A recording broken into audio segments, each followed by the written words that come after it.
Namaste and greetings. I, Shweta Shankar, researcher at IMPRI, Impact and Policy Research Institute, Prabhav Evam Niti Anusandhan Sansthan, Nai Delhi, extend my warmest welcome to you all to IMPRI #Web Policy Learning.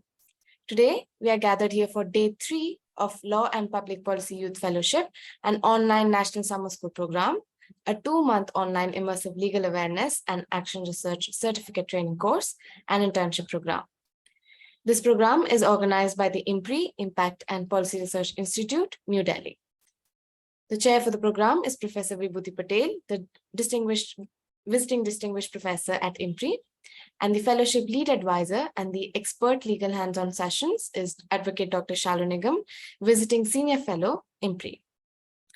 The distinguished experts include Shri Sandeep Chachra, Professor Vibhuti Patel, Advocate Dr. Shalu Nigam, Advocate Dr. Wahida Nainer, Professor Mukul Ashar, Professor Uday Shankar, Shri Udit Mishra, Dr. Nivedita P. Haran, Shri Bhartendra Singh Baswan, Dr. Purnima Chauhan, Advocate Dr. Albertina Anbaida, Dr. Gladstone Xavier, Professor Aruna Roy, Advocate Audrey D. Mello, Dr. Kaustubh K. Bandhopadhyay, Advocate Nalini Deshmukh, Professor Sharmila Gunge, Advocate Flavia Agnes, Dr. Rashmi Singh, Mr. Debatitya Sinha, Professor Swaran Singh, Advocate Lara Jisani, Professor Anil K. Gupta, Justice Ajit K. Singh, Mr. Himanshu Shekhar, Dr. Amar Jisani, Dr. Soumyadip Chattopadhyay, Mr. Bilal Khan, Shri Rajiv Ranjan Singh, Shri Tikendra Singh Panwar, Shri Shailesh Gandhi, Dr. Simi Mehta, Advocate Abdul Hafiz Gandhi, Professor Amita Singh, Dr. Ajay Gudavarti, Shri Amit Dubey, Professor Sangamitra Acharya, Dr. Y. Suresh Reddy, Advocate Sanchita Ayan, Shri Surendra Nath Tripathi. The conveners for this course are Dr. Simi Mehta, CEO and Editorial Director at IMPRI, Advocate Dr. Shalu Nigam, Visiting Senior Fellow IMPRI, and Dr. Arjun Kumar, Director at IMPRI.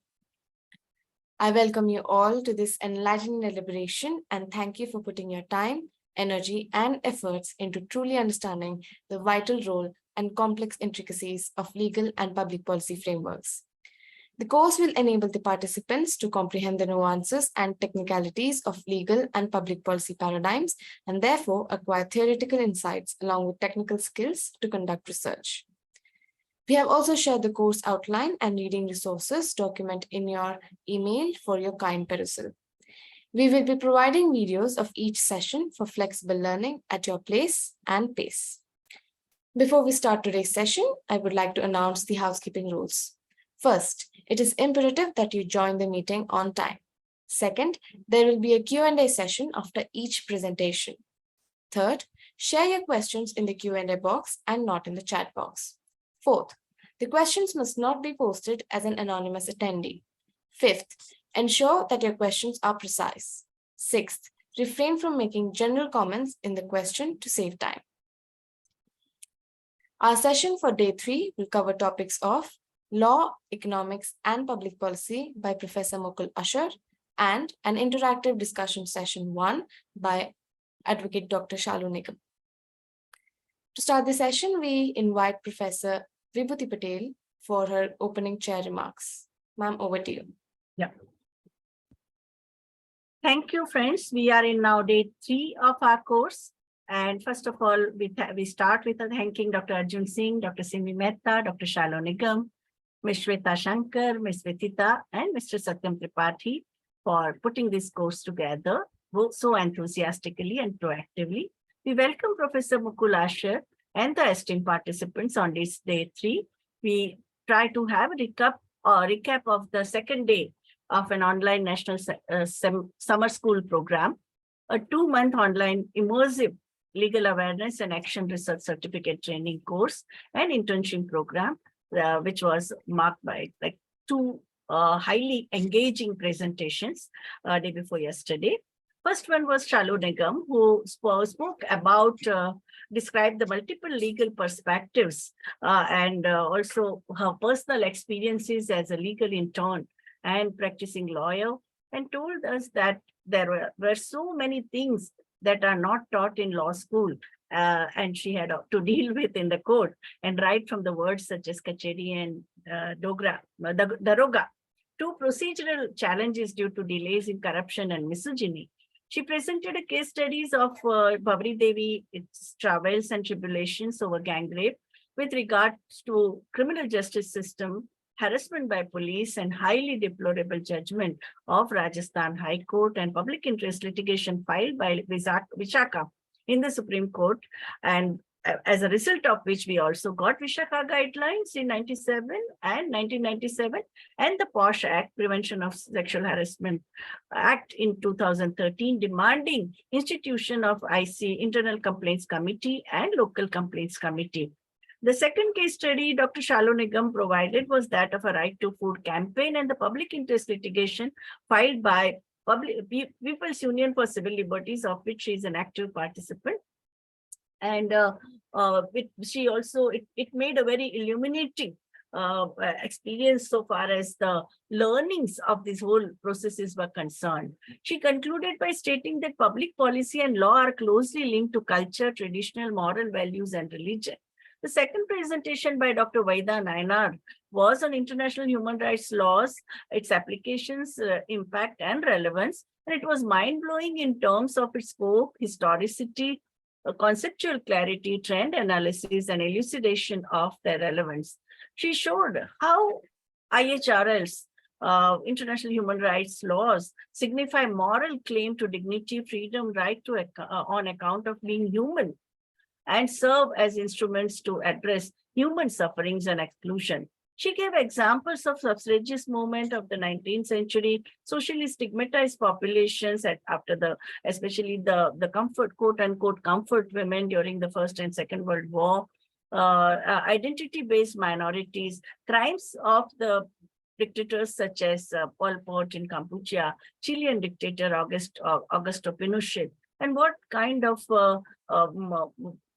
accountability that was demanded by the global community and the UN system. She unpacked 4 types of human rights systems: charter-based system that includes UDHR, ICCPR, ICSC, civil and economic and rights, and treaty-based system that includes CERD, CAT, Convention Against Torture, Convention CEDAW, Convention Against All Forms of Discrimination Against Women, CPRMU, CRPD, ICED, and regional human rights regimes that include European Convention on Human Rights, Organization of OAS, African HR system, which is African Unity, and national HR regimes. While showing importance and relevance of IHRs, Dr. Vaida Nayanar mentioned 10 important points. They are common language, universality, legitimization of claims on rights, will of international community, elaboration of right language, and expectation of compliance, domestic judicial compliance, domestic judicial enforcement, international enforcement of rights, response to additional stigma, and avoidance of moral relativism. She concluded by saying that NGOs and civil, the agencies, governments, academia, researchers, and media have contributed to growth of human rights consciousness. Today, we have a very important session on law, economics, and public policy by Professor Mukul in an interactive session with Dr. Shalu Nigam. Over to IMPRI team. Thank you, ma'am. Professor Mukul Asher, former professor, Lee Kuan Thank you. Yew. Let me share the screen. Can you allow me to screen share, please? Yes, sir, we can do that. But Shweta, you can continue with the introduction first. Yes. Yeah, so you can put on the slides. Go ahead. Former professor, Lee Kuan Yew School of Public Policy, National University of Singapore, visiting distinguished professor IMPRI. I would request Professor Mukul Asher-ji to start his session on the topic of law, economics, and public policy. Thank you.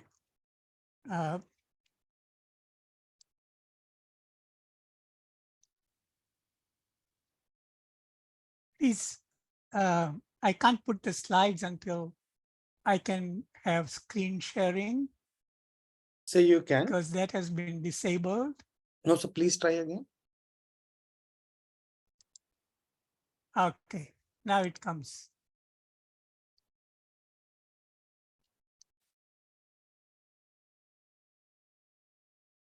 Okay, is that fine now? Yes, sir, Can perfect. everybody see it? Thank Yes. you. First, let me congratulate IMPRI and director and Simi Mehta for once again coming up with a path-breaking topic on which will expand the literacy regarding law and public policy uh, in the country. Thank you, Professor Vibhuti Patel, um, uh, Dr. Nigam. Uh, I always learn a lot when uh, Professor Patel speaks. I've heard her speak several times. Unfortunately, I have not heard Dr. Nigam before. Let me indicate that I come to this topic as an economist and as somebody who believes in balancing the rights and responsibilities. There are not just rights, there are duties. The Constitution has a whole set of duties which the citizens must fulfill. And to keep on insisting on rights without corresponding duties and responsibilities uh, is does not give the kind of results that everybody desires. Okay. Law, economics, public policy, three different subdisciplines or disciplines them in themselves. And to link them has become all the more vital given the kind of complexities, the rise of the digital economy, the new technological progress that we are seeing, the change in geopolitics, friendly shoring rather than broad globalization, and all the other changes, along with the ambition of India's Amrit Kal, where it wants to become a much more developed country by the year 2047. So 25 years of remaining Amrit Kal that is there. So all this is very intricate, complex. All I can do is to provide some basic ideas and share them with you. Now, every time I make a presentation, I like to provide or set a context because that sort of narrows, our thoughts run all over. So this narrows in the topic that we want to discuss. So select thoughts and observations which are relevant to our topic, then basic concepts in law, economics, and public policy, pending cases. I think it was mentioned by Professor Patel. This is one of the big issues that India needs to tackle as to what sort of priorities to reduce the pending cases. Defining the rule of law. What do we mean when we say rule of law? Understanding data, a critical skill for linking law, economics, and public policy. IMPRI had just done a whole program on data and public policy. If I have time, I will go over this particular area in little more detail, but otherwise there is no time. We will go over it lightly. Same thing with select biases to guard again in reasoning. So a lot of time, clarity in thought, not all over, not opinions which are fact-free and which don't have any statistical basis. I'll give you some examples of those as we go along. And then finally, the concluding remarks. So the first thought that is very relevant for all of us. इस बात का बहुत ध्यान रखो कि आपकी जिंदगी के जहाज पर कौन कौन सवार हो रहा है. Those who don't know Hindi, please keep in mind in your life who are the people that you are associating with. क्योंकि कुछ सवार लोग अपने आपके जहाज को सिर्फ इसलिए डुबाने की कोशिश करेंगे क्योंकि वो जानते हैं कि वो कभी कैप्टन नहीं बन सकते. Some people will rock the boat. So we have had a crab mentality and others. And so selecting, and particularly in social media age, selecting the right people who are around you, whom you associate with, whom your children associate with. So always know who your children's friends are. Those are the most critical influence on their development. Now, this is a masterpiece of a cartoon by an Egyptian painter that describes the media. Enemies in today's age need not be those who are out at the border with guns. They can also be inside the country with pens. So be very, very careful. And the disinformation, post-truth society, a lot of things are going on. And we are seeing in nobody likes a rising power. India is rising, has greater ambitions, and a lot of people would want to pull them down inside as well as outside. And we need to be careful. Next one.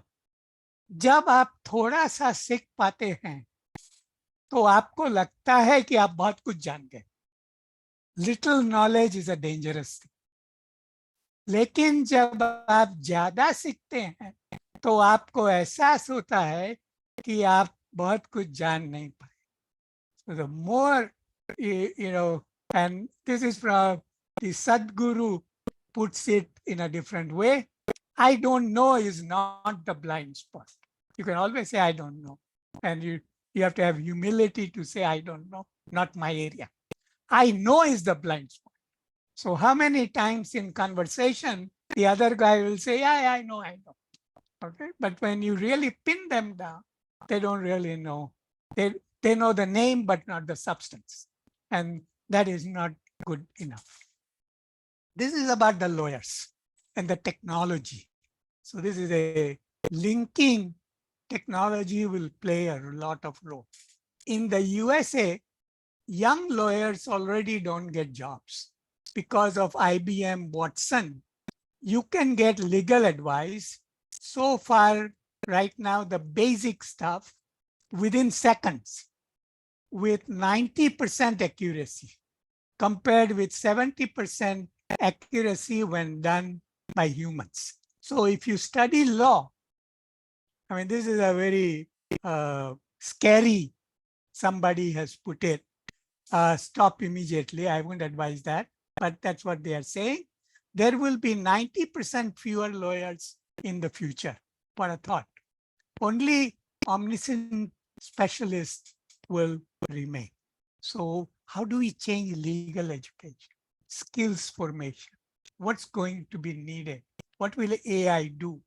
And these are topics that are beyond this, my particular brief, but it is something that is worth thinking about in India because we are moving towards digital economy and AI in a very big way.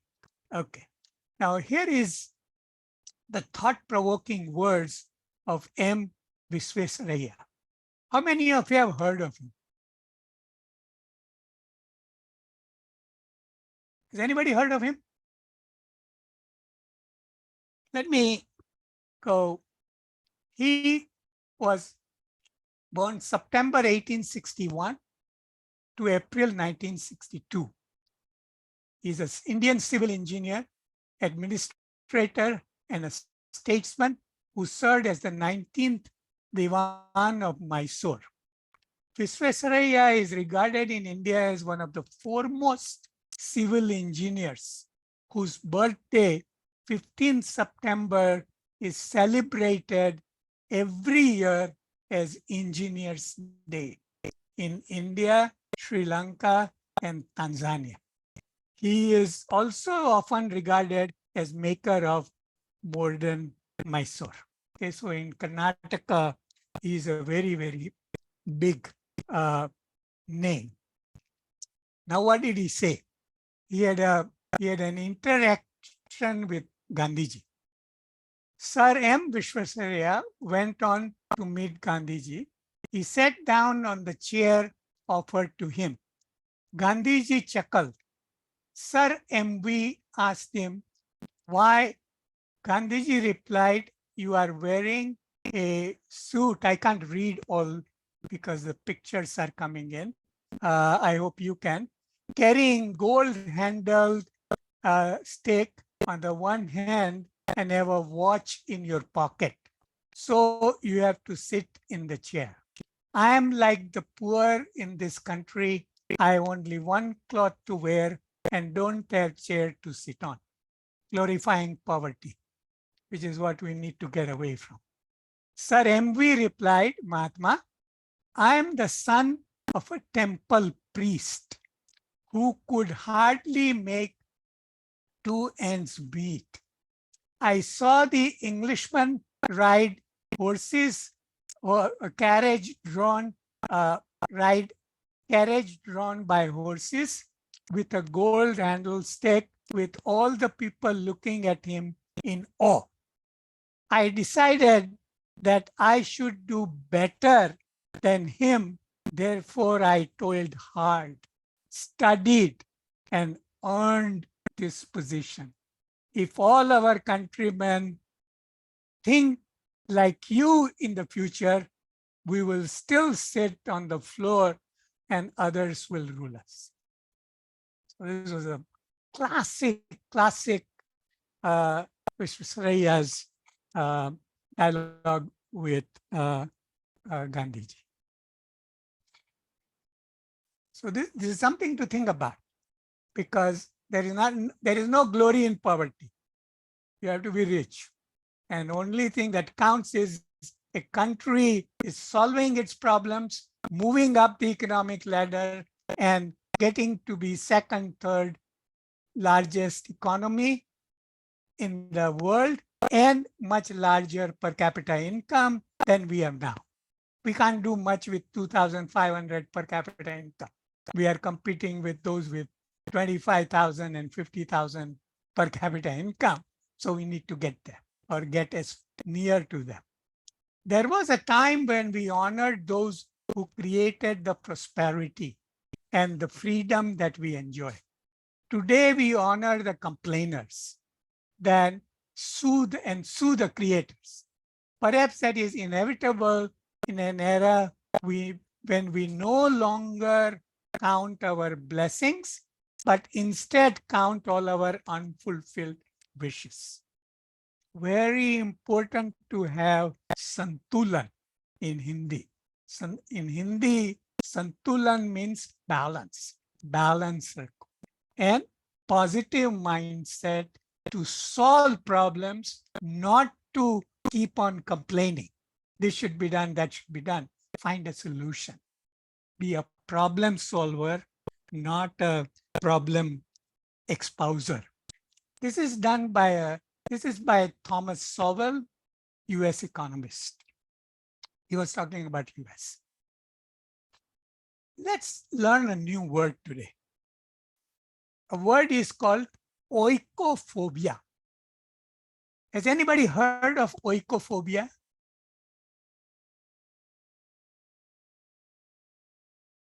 Oikophobia is a term which stands for aversion to a home environment.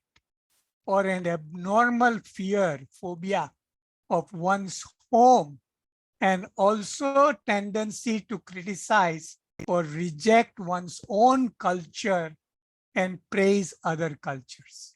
Sound familiar? We need, this is a very critical word. We should not become like that.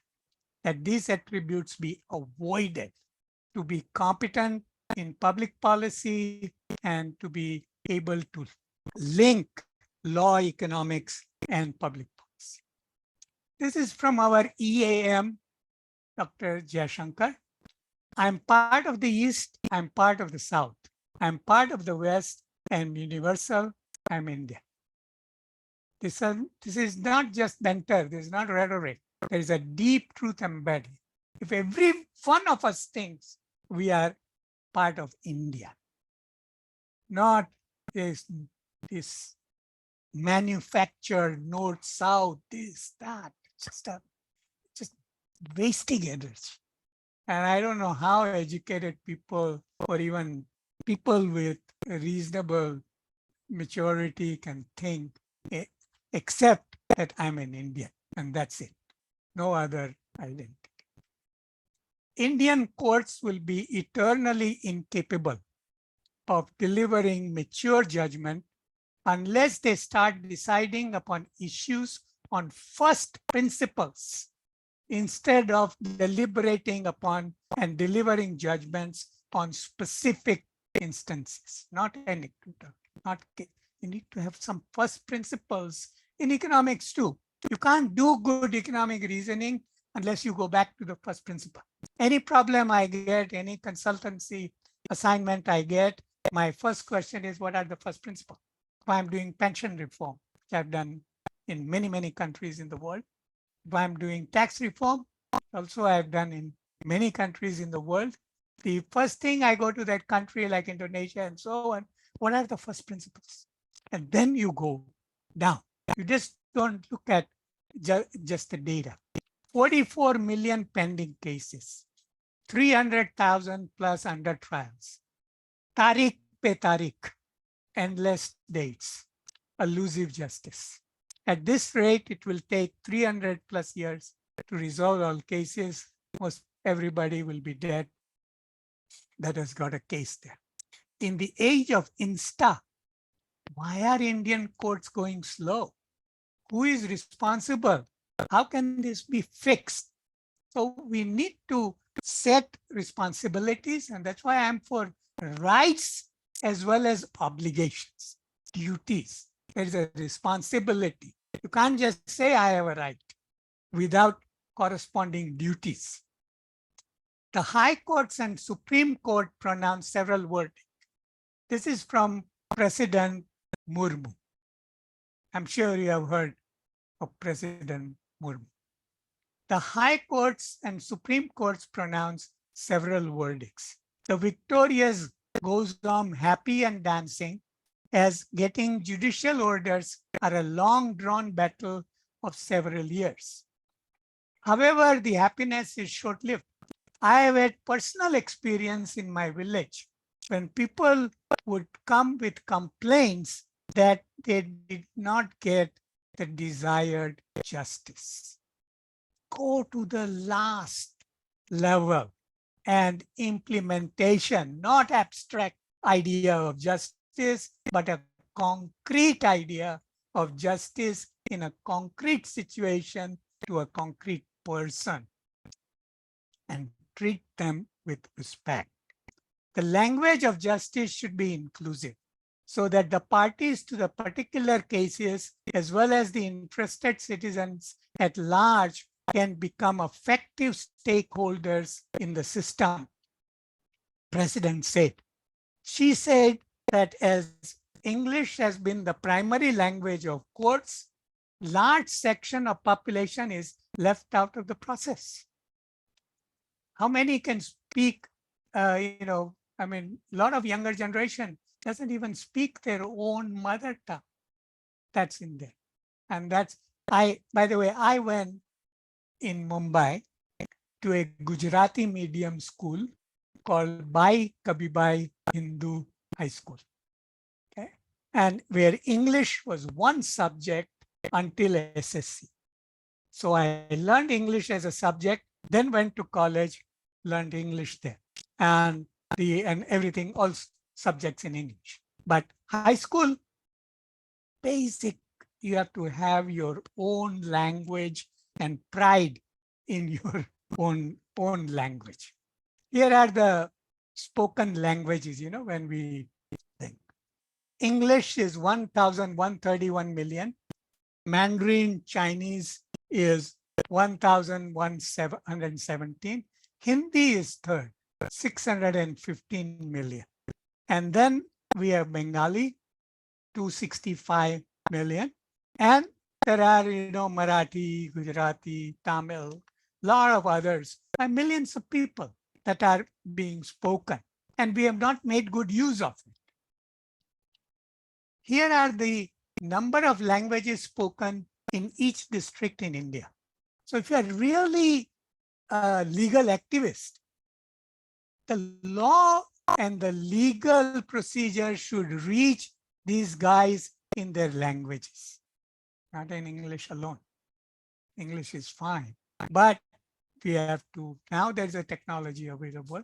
We have to make that, and that is where we want to deliver justice. That's real justice, not just rhetoric of justice. No feudal dynasty in judiciary or in politics will want India to be safe, secure, and prosperous. The better India does, the more difficult it is for such dynasty to survive. This system of judges appointing themselves is thoroughly discredited and broken beyond repair. So judicial activists should be researching how judiciary personnel at all levels are selected. Is there diversity, or relatively small group perpetuates itself in particularly high judicial position? Look at all the Supreme Court, High Court, other judges, link them with the families and so on. Is there a high level of concentration? Low level? Does merit count? And so on. And this is where the reforms have to be needed. Then we have Vivek Debroy, who is the chairman of the Economic Advisory Council to the Prime Minister. And now I am linking economics a little bit. It says off with those headless laws, which are, as it says in this picture, the faucet is inward. It is not much use. It has to be outward.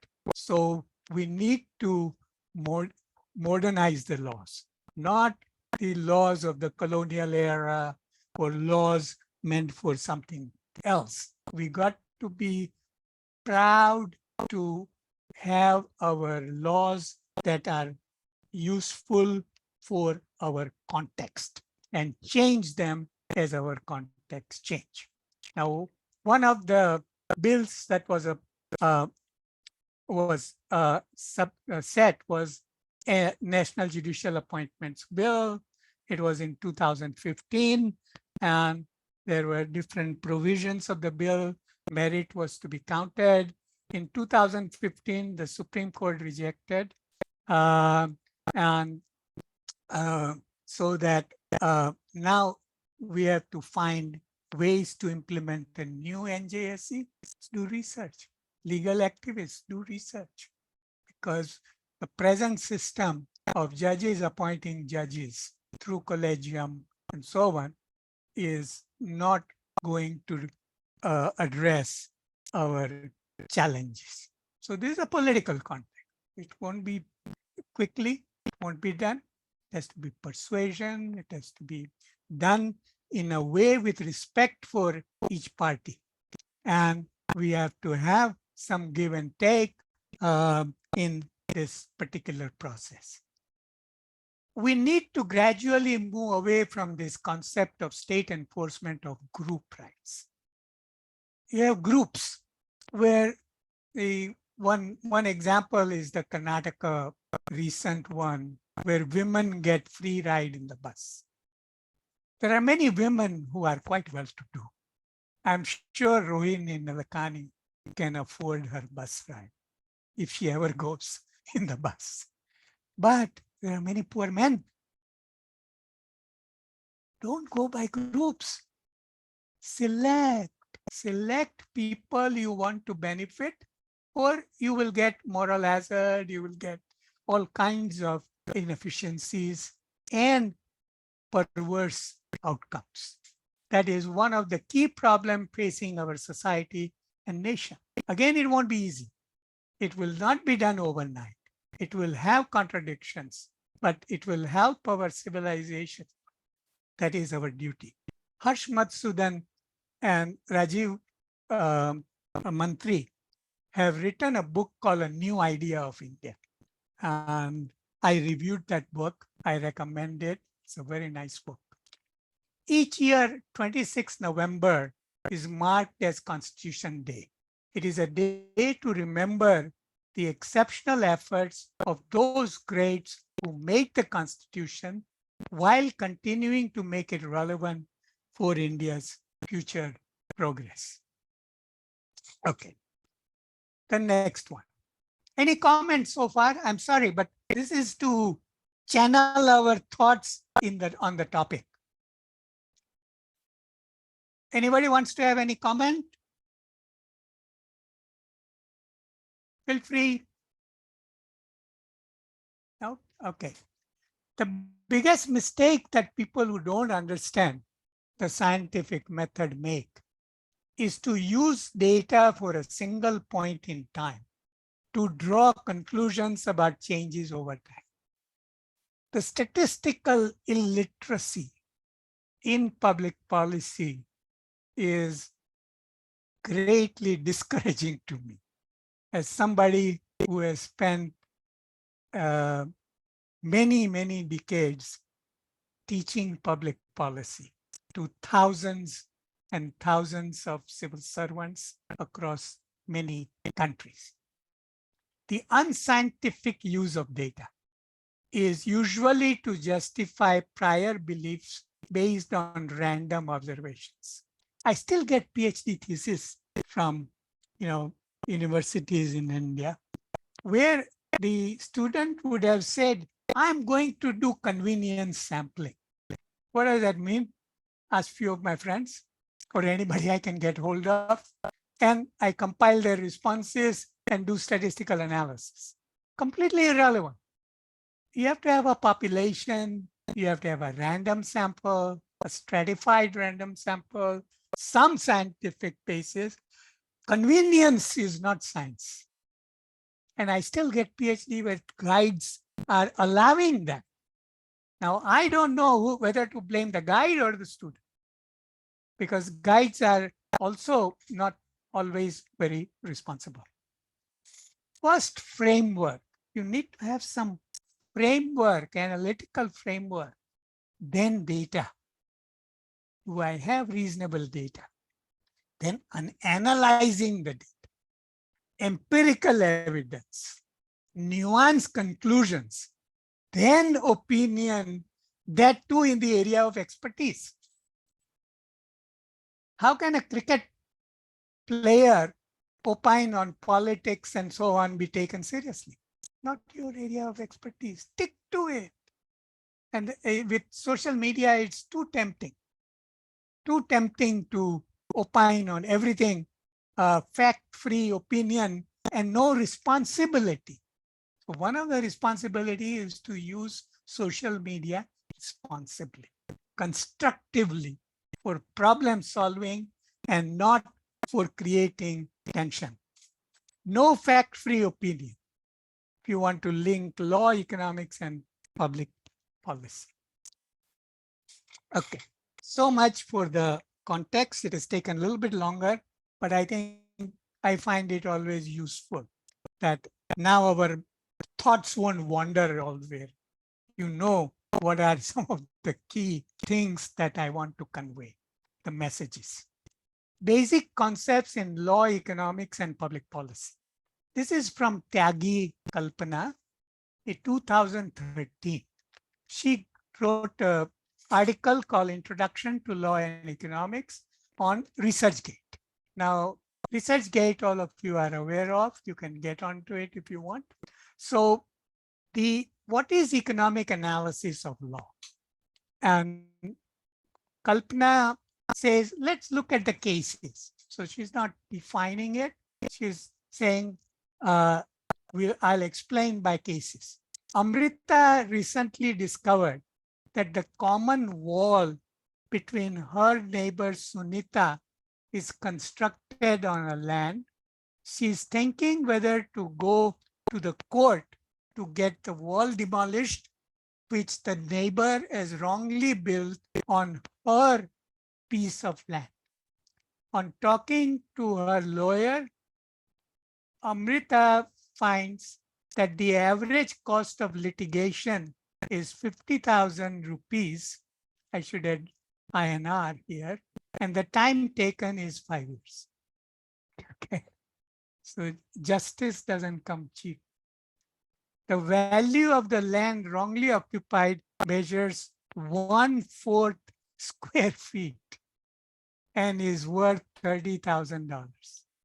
There are also other costs associated, that is the uncertainty cost about the decision, since the wall has been in existence for around 12 years, as also the cost of producing evidence. Based on the information available, Amrita does a calculation in her mind whether she should go to the court or settle the dispute through arbitration with her neighbor, or she should consider the lost piece as a sunk cost, cannot be gotten back. Move on in life. Don't look back. Move on in life. And economic analysis, calculations, having a feel for the numbers and what they mean can help you make these decisions. This is case 2. There is an increased incidence of traffic rule violation, especially jumping the red light and talking on the mobile while driving. The present fine is 100 rupees with no special fine for repeat offender. The government is considering a revision. What should the appropriate level of fine and on other penalties to prevent the violation of rules? In other words, what level of fine and or other penalties will have a deterrent effect on the behavior of violator? This is an example where you need behavioral economics, good sampling techniques, some understanding of psychology, some use of technology where you raise the fine and policeman takes away the fine without it going to the treasury. So there's a huge amount of money that goes in government officials' pockets without government earning anything. One of the positive examples now where we have tackled this is we have a fast track on toll roads. India is going to collect nearly 1 lakh crore in few years from toll roads because there is no money involved. We are just on the account, we just go. So time is saved, toll road hassles are not there, and so on. So you have used technology. Now, what rate to set is not arbitrary, and it cannot be discriminatory. It has to apply to everybody, whether you are an MP or anybody. No red light, लाल बत्ती नहीं, लाल बत्ती का जमाना गया. At one time, I had a constitutional position in the Haryana government because I was chairman of the 5th Finance Commission of Haryana.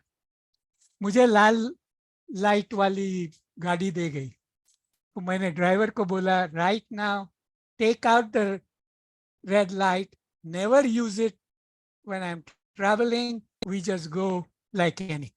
And if government cars don't pay toll, okay, we won't pay toll, but no red light. But then I found out that when I was not there, my staff would put in the red light and use it to show their authority.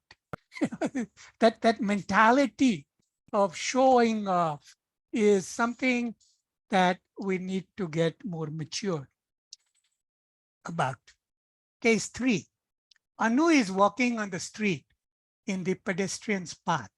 She is hit by Amit's speeding car from behind. Anu goes to the court and the court awards her compensatory damage of 10,000 rupees. Why did the court award compensation of 10,000 and not 500 or 2,000? In case one above, while considering the various legal remedies available, Amrita is essentially doing a cost-benefit analysis of the legal remedies available. How many in legal schools do they teach cost-benefit analysis? Economics. In my classes, when I took classes in public financial management, I was with National University of Singapore for 43 years. I taught there.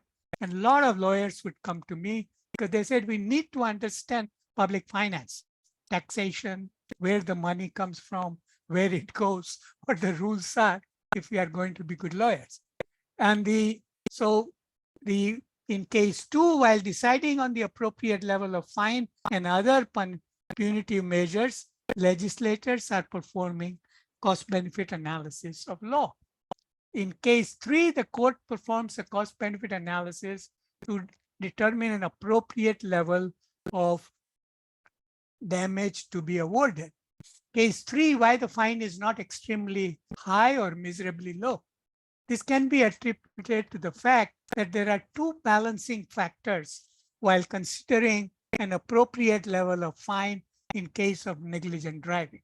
If on the one hand, driving is a beneficial activity that saves time, increases efficiency, but on the other, a high reckless speed would lead to negligent accidents like the present one. In a large metropolitan city like Delhi or Mumbai, where typical commuting time per day is 3-4 hours, hopefully with metro in Mumbai, we'll see a lot of improvements in commuting. We already are.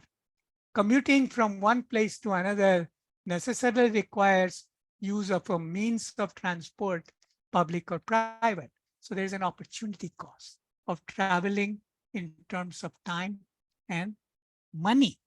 If the damages awarded are disproportionately high, then the cost of keeping car increases, insurance premiums will increase, cost to the driver increases, driving will be discouraged by regulation. If the damage is too low, even a bottle of Coke will be more expensive. So it will be a ridiculous amount that won't deter. So you have to balance it out. You have to take a lot of things into account, but apply some economic reasoning. Go back to the first principle. These are the first principles that we are talking about. Okay. Now, let's look at select economic concepts. And I will look at concepts and we can look at the applications. Transaction cost. How many of you have heard of transaction cost or think about transaction cost? Key economic concept. So when I taught a course called Economic Reasoning and Public Policy. So in that economic reasoning, transaction cost is at the top. These are the costs incurred in discovering the relevant prices at which agents are willing to trade. You have to have somebody to trade with. Cost involved in undertaking negotiations and in making contracts. So this is the legal part, contracts. They also include the resources expended in locating whom one ought to trade with, in product search, in discovering the willingness of the other party to trade on certain conditions, and in ensuring that the terms of contract are being observed. So 3 parts: search and information, very much economic concept, bargaining and decision-making, policy and enforcement. So you have to apply in specific cases. So in government e-procurement, we have something called e-NAM. We have got GEM, Government Electronic Marketplace. e-NAM is electronic national agricultural market. So in GEM, the government has already put the various items, their prices, they have all done all the due diligence, and the government department just have to go to the GEM website and they can procure with confidence. How much time is reduced? Here's one example. In, we have got midday meals in different states. In Andhra Pradesh, there was a midday meal. Some bright bureaucrat at one time thought that, oh, why don't we link midday meal with improving the egg industry in the state? So they made a rule. In the midday meals, only Andhra eggs can be used, not from anybody else. So when the research was done, what did they found? In midday meals in Andhra, the egg prices were 3 times the egg prices in other states. Why? Because you have given a monopoly. You don't understand economics. You are economically illiterate. And the economic reasoning, along with regulation, law, is so critical. And here is an example of linkage. It's a very large area. The opportunity cost, I already said that. And in my microeconomics course, I tell the students, if you understand the concept of cost, I'm happy. Because cost is the most elusive part, including the opportunity cost. Cash accounting used by government organizations in India does not provide complete picture of cost. So some understanding of accrual accounting is essential in judicial reason and judgments. How many lawyers today can make a distinction between cash accounting and accrual accounting? If you can't, you can improve your skills. The first time when I went to, after graduating from Mumbai University in economics, I went to US for my PhD. My supervisor or advisor looked at my CV. He says, son, you are not ready for PhD. So I was a bit taken aback. I'm coming here. I'm admitted. I come for PhD. He says, you know why? Among one of the most important reasons is that in your universities, in doing economics, you did no accounting. You did no statistics. You did no calculus. As economists, you will use all the data provided by accountants, depreciation, profit, cost, pricing. If you don't understand how they put the numbers together, what type of economist will you be? An illiterate one, basically. So go 1 year of accounting, 1 year of statistics, 1 year of calculus, come back. We will start on your PhD program. Best advice in my life I got, because that made me understand why data are so important, why you need to understand how the numbers are put together. A lot of people confidently will speak about GDP. Ye karna hai, wo karna hai, ye nahi ho raha hai, wo nahi. You ask them what goes in GDP.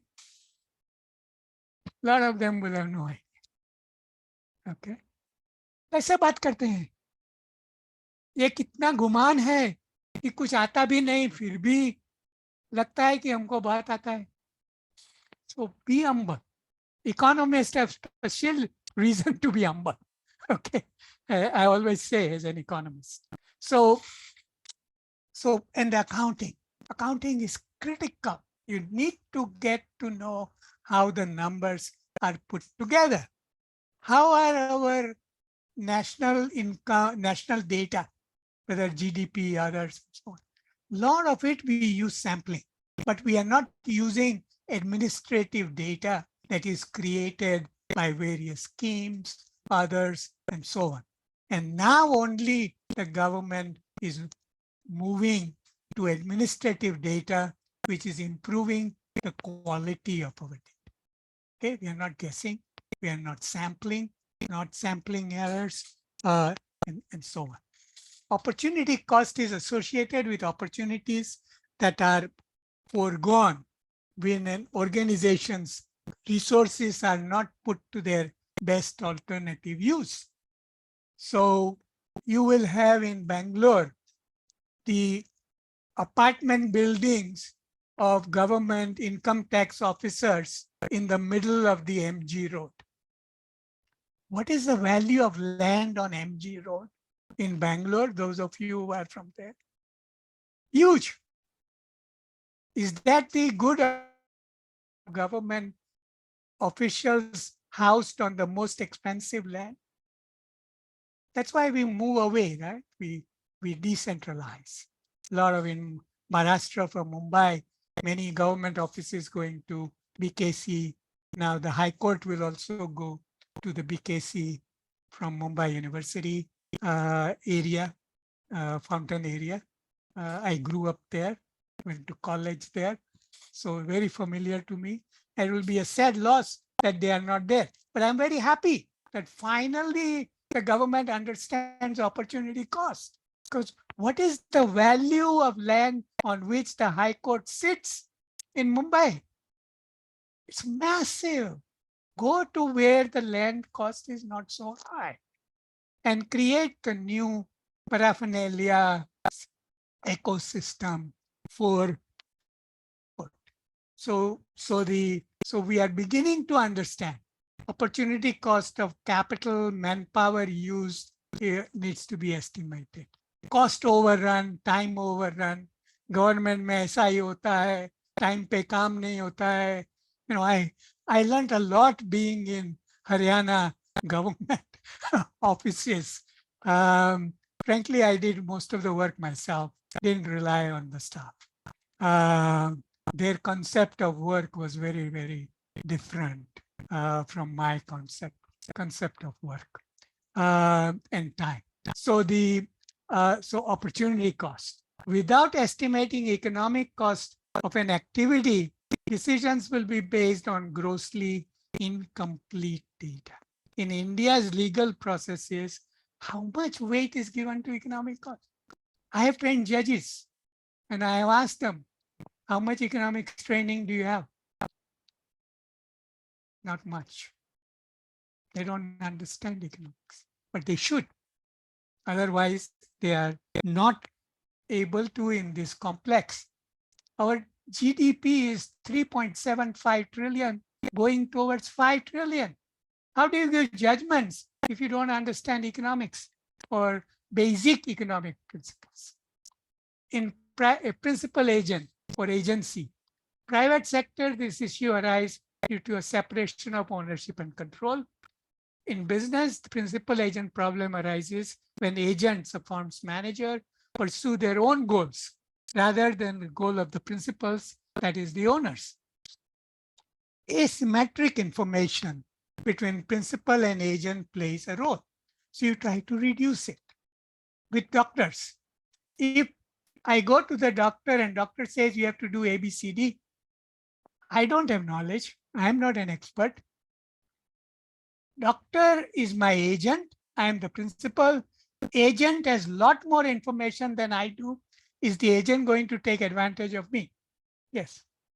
So you have to find ways that their role to take advantage or their scope to take advantage is minimized.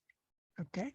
So we have done in a lot of areas. So information monitoring in transaction cost. Before you had to attest from government official mark sheets, this, that, and so on. Now self-assessed attestment, everything done. How much the transaction costs come down? How much the corruption has come down? How much the rent seeking has come down? So you need to think. These are the reforms. Reforms are not big. They're not sexy.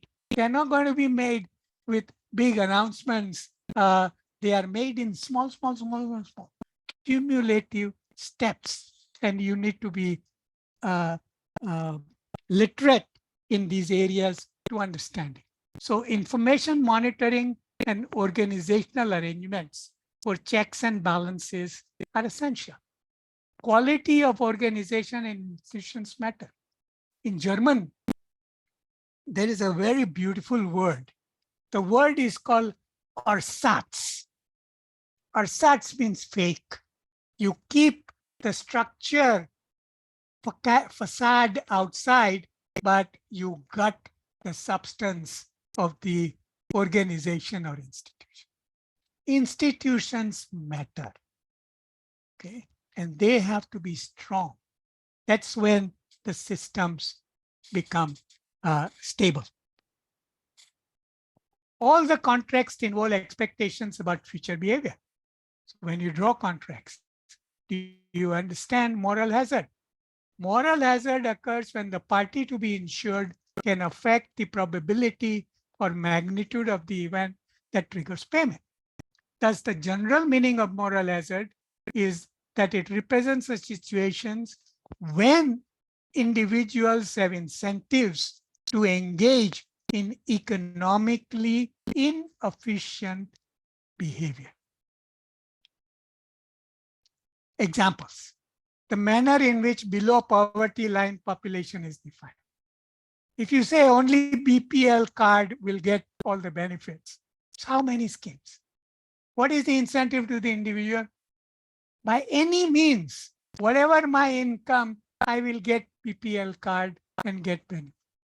So you think you are delivering some benefit to the needy, but you are not. Being cheated. All types of things have been happening. You know that. In Kerala, there are more people who call themselves BPL than 70% of the population. How can that be? India's poverty rate is declining. There is no extreme poverty almost. So still BPL growing. Is that a success or a failure? It's a failure. Bank deposit insurance and guarantees, including of employment. If in nationalized banks, if manager has no control over employee, what incentive does employee have to be? Make it too tight, you create. So not rights, but obligations too. What are your duties? What you need to do? Water is among the scarcest resource. Water, the way it is priced in India, very low compared to cost. Does it give rise to moral hazard? Absolutely. How to address it? MSP. MSP is ruining some of the states' agriculture. And they are not able to move away. Punjab, for example, their land is degraded quite massive because they rely on crops, wheat and so on that give MSP, do political agitation to get more MSP, pass on their inefficiencies to the taxpayers in general, and you don't get progress. Biggest industry in Japan, in Punjab, is to go to Canada. With respect to healthcare, moral hazard represents misallocation of resources caused by a particular method of financing healthcare. As an example, when medical expenses are paid by a third party, individual and his or her healthcare providers have less incentive to economize on the use of medical resources. So in India, you will come across sometimes, do you have insurance? Yes, I have health insurance. Your price is higher. Okay. Has anybody come across like that? Yes or no? Do the hospitals, others, and so on, doctors, those who test, would they charge more if you are insured? Of course, not in Ayushman Bharat because it is structured differently. It does take into account the incentive issues, but in general, private insurance. In the car, you get into a car accident, you have insurance. Does the motor mechanic have the incentive to pad your motor repair bills because insurance company will pay? Yes. So now how do you address these? These problems are not, you cannot get away from it. That's life. So life doesn't mean you get away from problem. Life means you manage and address the problem as best as you can in a constructive problem-solving manner and not in a destructive manner. Real versus nominal price. Tendency to not take into account how prices are changing over time. So you take nominal value and make judgments. Many prices, some taxes are set in nominal terms. This implies reducing real prices over time. So in Haryana, when Chief Minister asked me, I was the advisor there, I said, make sure that every license fee, every type of tax is in percentage terms, is linked to some index. So it goes up in nominal terms along with price index or some other index or percentage of the value. Don't ever fix anything in nominal terms because it means in real terms, the value is declining while your costs are going up. Basic economics, first principle. But I found out that many there were not so comfortable with the first principle. India's petrol prices, now we have linked them to global prices. There is no controversy now. Change every day. थोड़ा ऊपर गया, थोड़ा नीचे गया, थोड़ा ऊपर गया, थोड़ा नीचे गया. पहले क्या होता था? Huge jump at one go, fixed price for a long time. Bad psychology, bad economics. So judicial decisions need to take such good design features. And judges must have economics training. Let me emphasize, since a lot of lawyers are here, and so do the lawyers, by the way. They should have basic economics training. Concluding remarks on this, economic principles and concepts are universal, but their application is contextual. There are myriad ways which can be combined to address a given issue or to attain a given objective. There is therefore no general recipe. Lakh दुखों की एक दवा नहीं है. दिमाग चलाओ. You have to use your brain and find solutions. Contextualizing of the economic reasoning concepts must be based on robust economic foundation. The understanding of numbers, numerical literacy, investment in construction of databases, data mining, artificial intelligence, capacity to analyze data are essential. We are doing that now. Do you know that in your GST number that the businesses get, the PAN number is already included. So the tax authorities can match your GST declaration and your income tax declaration. If they don't match, they can do something. That's how our compliance is going up. That's how our tax collections are going up, among the other reasons, besides robust economy that we are having. So is the need for purposeful experimentation so that program schemes, policy instruments that are not found to be effective can be reversed without undue delay or transition cost. Political economy thus needs to facilitate feedback loops in policy implementation and refinements to address limitation in design or implementation of policies, program schemes as they become available. It is the outcomes that matter, aided by good design, processes and real-time information to manage by the decision maker.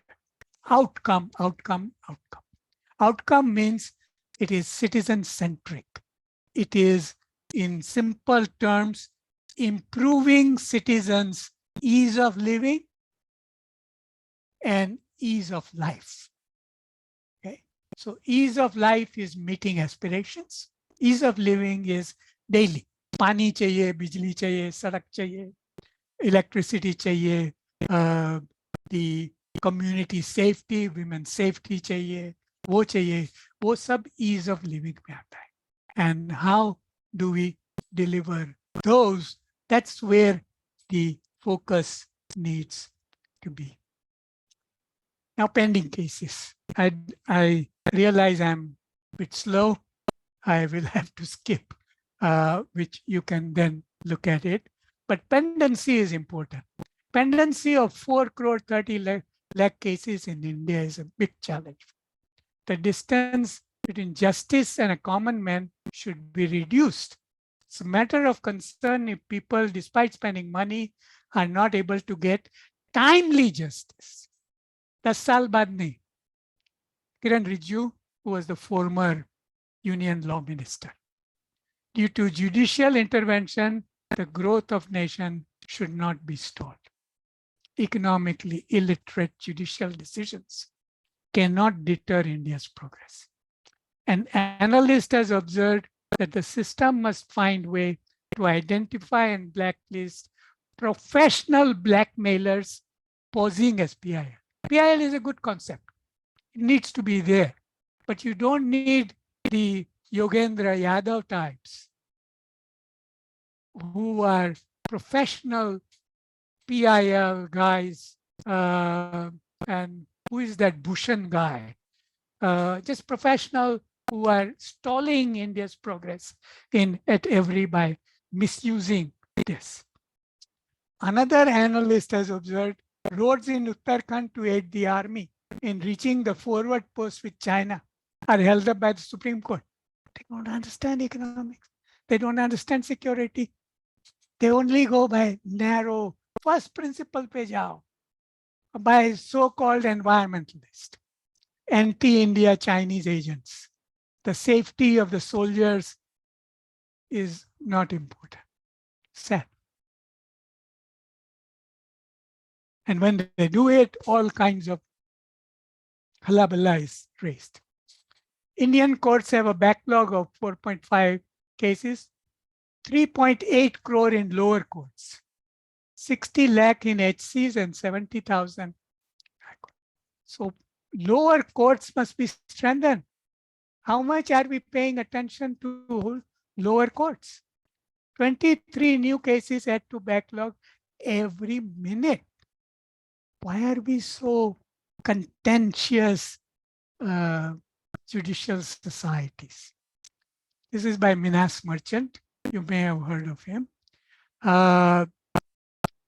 What is the economic cost of pendency empirically? Lawyers must be helping to do research. We have got legal schools. Are there law and economics courses? Are economists hired in legal universities? We have national judicial universities, others, and so on. How to reduce it? Digital records, online hearing, better judgment, what cases to take. You take frivolous cases at overnight when all these pending cases are coming. So what respect do you expect? And Supreme Court and low-cost arbitration of disputes and others could be useful in addressing this issue. Use of new technology, drones to resolve property disputes. You know, in Haryana, in our report, we said explicitly, many panchayats and many rural bodies, urban bodies have got boundary disputes with others.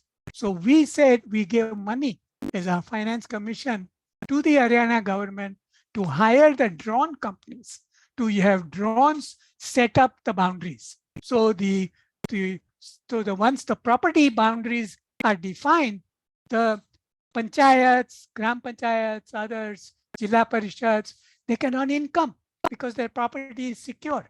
They can lease it out. It is now no longer in dispute. So all these property rights, they have to be, there is a Swamita scheme, which unfortunately has not been studied by the lawyers as much as they should. And so use of new technology like drones, useful collaboration and legal and economics profession. This is what I would like to see. More and more legal profession getting involved with economics. The above link argues, there is a link here, that courts, congested courts hinder firm productivity. It argues that poor contract enforcement distorts production in two ways. Direct impact, if a producer uses a supplier for which there is a severe contract friction, use of that input will be distorted, which will lower productivity. तो वो link क्या कितने कर सकते हैं कि हमारा ये लीगल वो है और वहाँ इकोनॉमिक कॉस्ट जा रहा है, हमारी फर्म वर्ल्ड में compete नहीं कर रही. Indirect impact, a severe contracting problem might lead to a producer to switch to more costly supplier or less efficient technology to avoid the friction. So again, we need to understand and do research in the Indian context between congested cost and firm productivity. Sterlites, copper, we are importing copper. We were a copper exporter. Copper is a key commodity in our renewable, but the court judgments have stopped copper smelter. What for? Some vague environment, no studies, no understanding of economics, no understanding of trade-offs between no principle is absolute.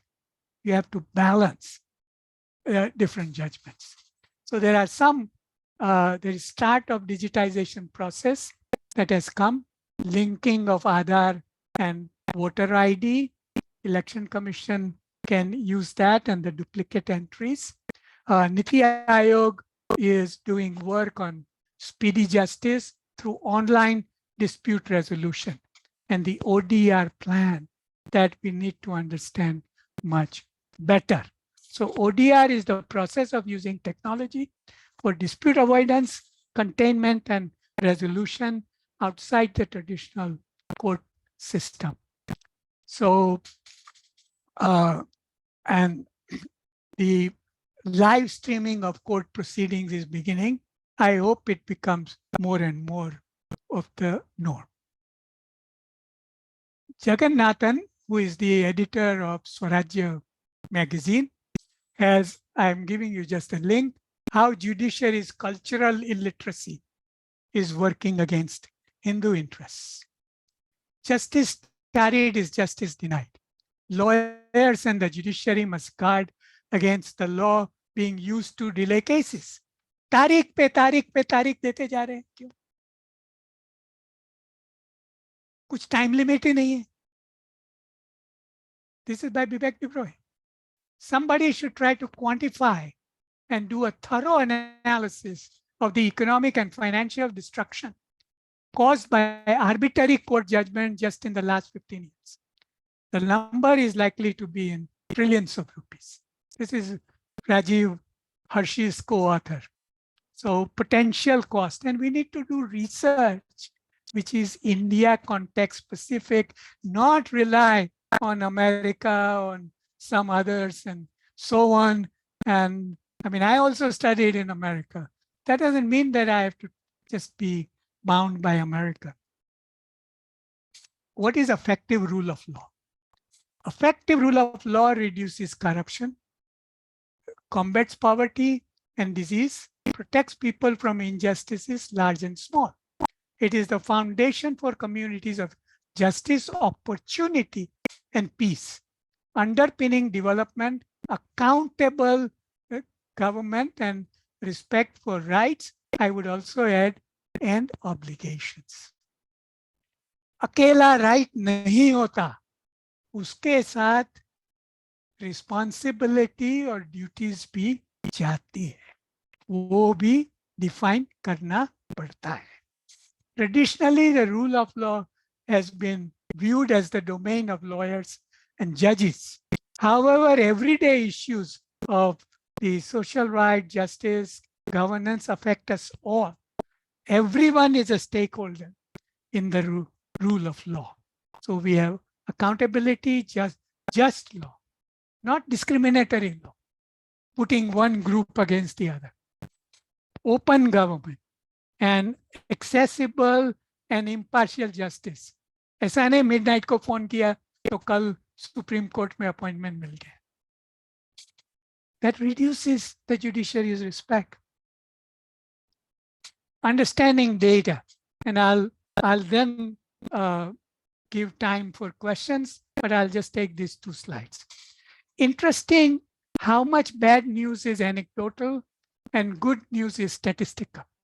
If you understand statistics, you can see what my advisor advised me.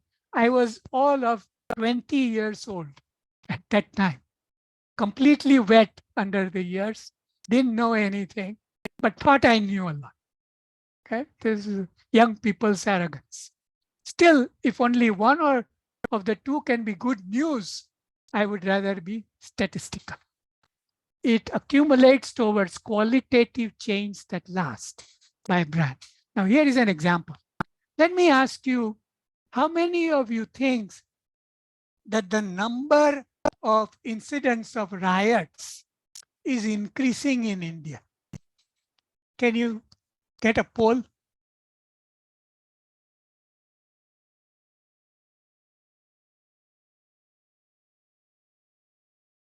Would somebody speak up? Interactive. How many of you think our riots are increasing? How many of you think are decreasing? What is the basis of your opinion? One of the questions that I keep on asking myself is the following. How do I know what I know?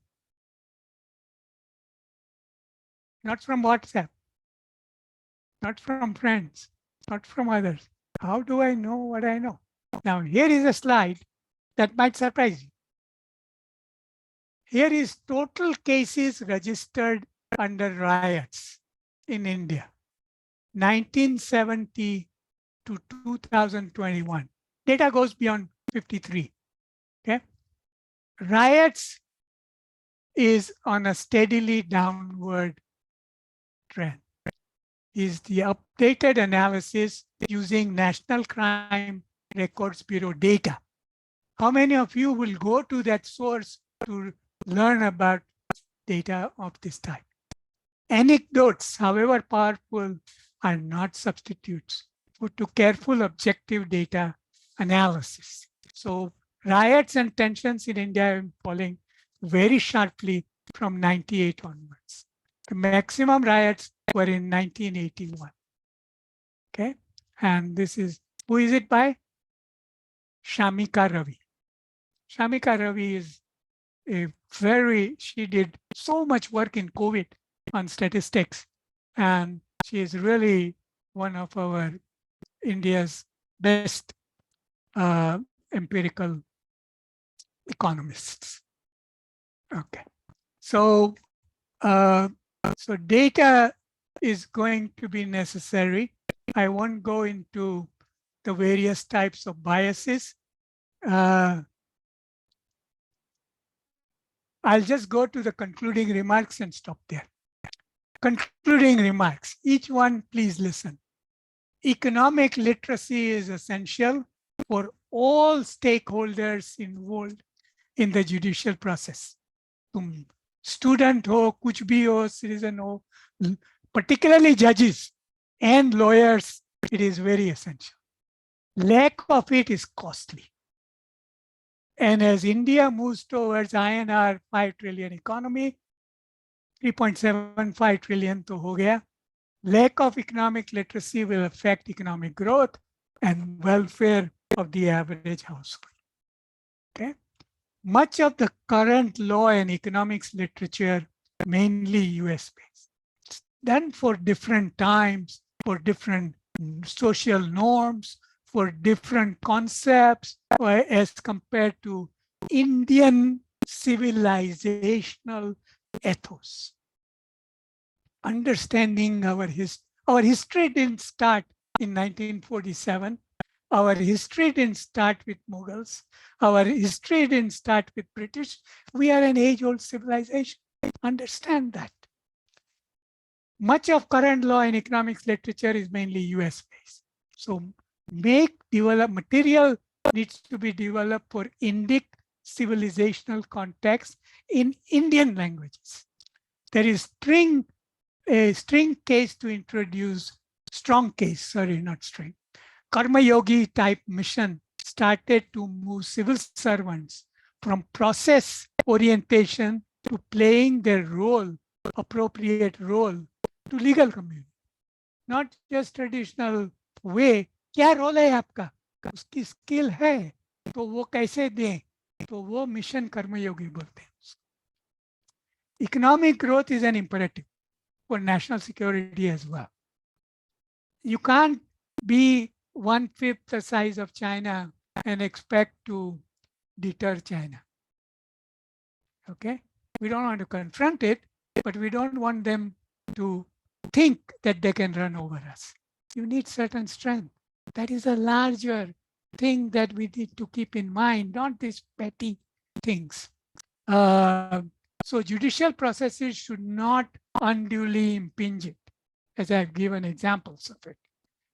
A compulsory course in law, economics, and public policy in law and public policy schools has strong merit.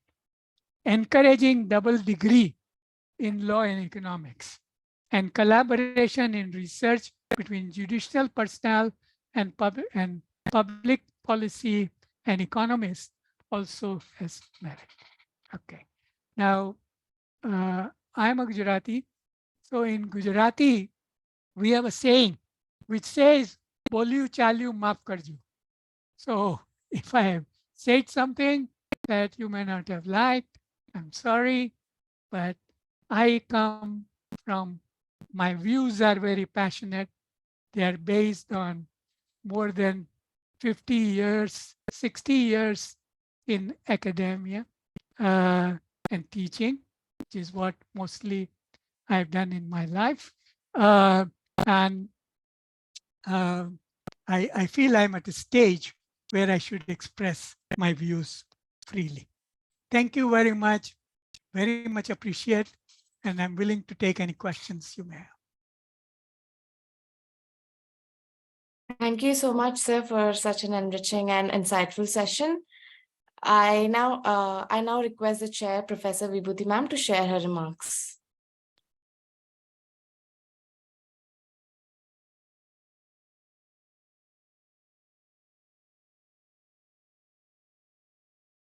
Sorry, ma'am, to interrupt you. You're on mute. Yeah. So I am unmuted. Yes. And am I not audible? Yes, ma'am, now you are. Okay. So thank you, Professor Asher, for a very important contribution. You went into the economic history and explained the economic philosophy that guided some of the important strategic policies that India took. And you also showed its connection with the legal system and the judicial, listening your views on professional PIL. I beg to differ. I have a very but on the whole, I found that you're talking about the new concept of oikophobia. I think that is well taken. And you also talked about the need for the dealing with the delays, because justice delayed is justice denied, which is very important. And you also said the contextualization of economic reasoning, and also the how political economy has to respond to the feedback which they get from the masses. I think very important. And overall, this is a very, because you also went into technical economics and also deconstructed important concepts about the pricing and values, and why it is important to understand how the data are prepared. The whole processes of data making, I think that has been the forte, and that has been the signature mark of the Bombay School of Economics. They really focus. They take data and data generation, data analysis, and data interpretation very seriously. And I think that is very important. That just talking only in terms of abstraction, generalization, and using economic categories loosely is not going to help us. But it is really a great learning experience for me too. Thank you. Thank you, ma'am. Now the floor is open for questions from the audience.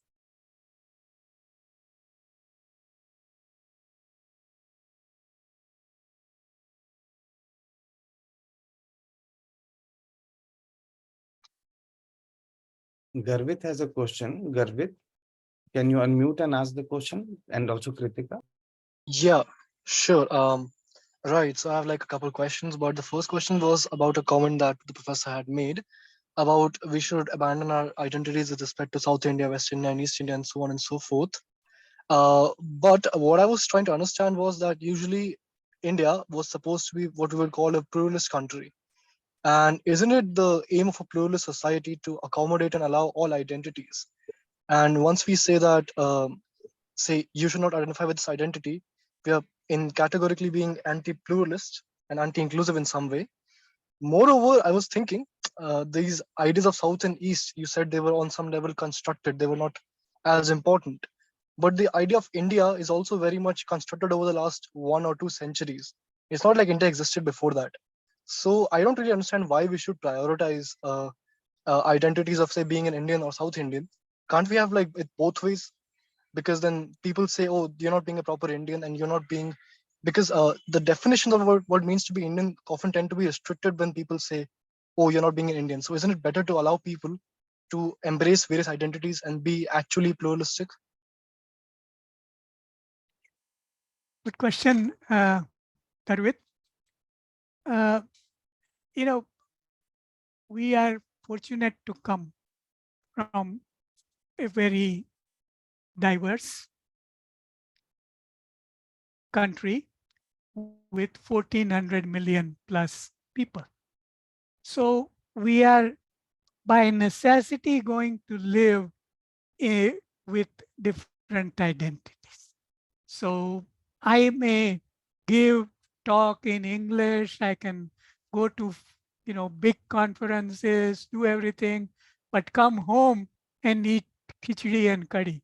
Okay, it's a different identity that I have as a Kutchi Gujarati from where I behave. How many South Indians people are on a very high position in tech world and they come home, do puja and everything. But they live in different things. But what is important is that we don't try to divide ourselves. We are Indians. Then in that, I'm proud to be from Gujarat. But if you say, what are you? My first reaction won't be Gujarati, it will be Indian. So you live in a multiple identities, which is fine, not denying. And we need to understand our ancient civilization as well with much more clarity, much more respect than what we have given. So that I don't see any contradiction. You can accommodate. Just to follow up on that, I asked, Yeah, why should we prioritize the Indian identity over other identities? A, because and India is B, a nation. India is a nation, and it is an Indian which creates. In everywhere you go, people from different regions are there. Go to Chennai. How many are non-Tamilians are there? Go to Calcutta. What will Calcutta be without Marwadis in terms of business? Go to Gujarat. How many non-Gujaratis living there? Quite well. So the thing is that you have to have a national identity because you are competing in the world as a nation. You are not competing as a South Indian, North Indian, East Indian, or whatever with the world. You are competing as an Indian. So make that Indian identity very strong. Within that, do all multiple things, do all the diversities, food, culture, ethnicity, whatever you want to do, fine with me. But we have to have national strength because all these thousands of years of not being independent have sapped our confidence as a country, and we take outsiders too seriously. I speak that as somebody who has made success in an outside world. Okay, so so Be Indian first, strong identity, do everything else afterwards. Right. Got it. So Okay, next we go to Kritika ji. Kritika.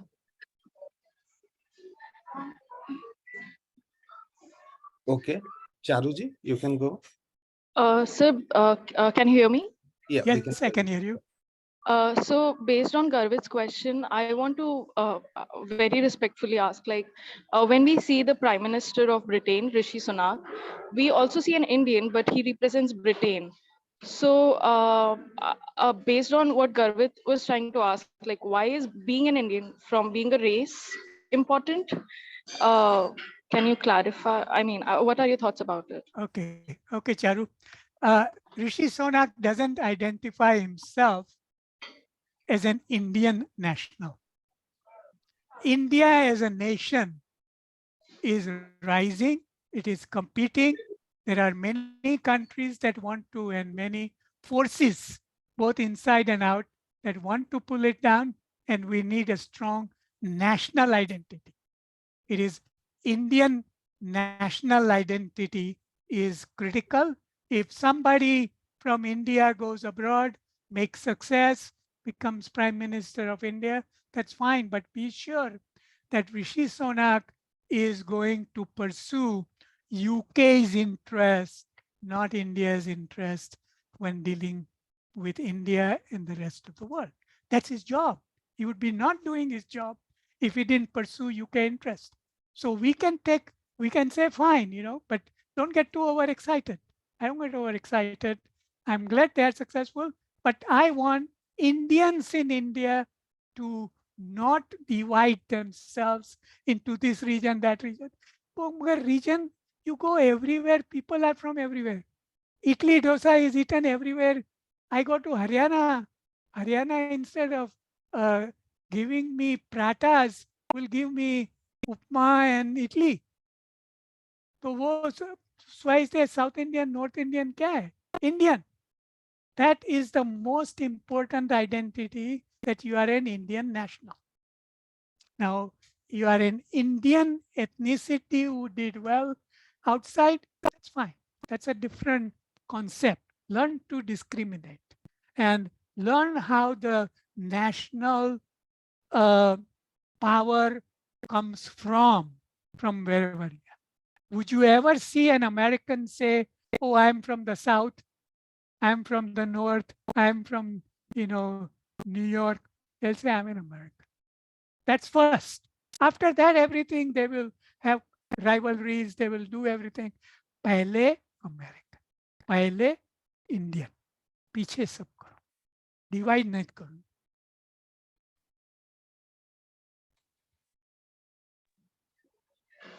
All right, if any other participants have any question on the law, economics and public policy? Yeah. Professor, I had a question about the environmental thing the Go. professor had said. So I don't really understand what's wrong with criticizing and revising our economic policies and infrastructural policies in light of any potential environmental damage they may do. Because after all, I mean, environmental That's economics is because you very. don't understand economics. Can I finish my In question, sir? every, Can I finish my question? yeah, finish it. Yeah, okay.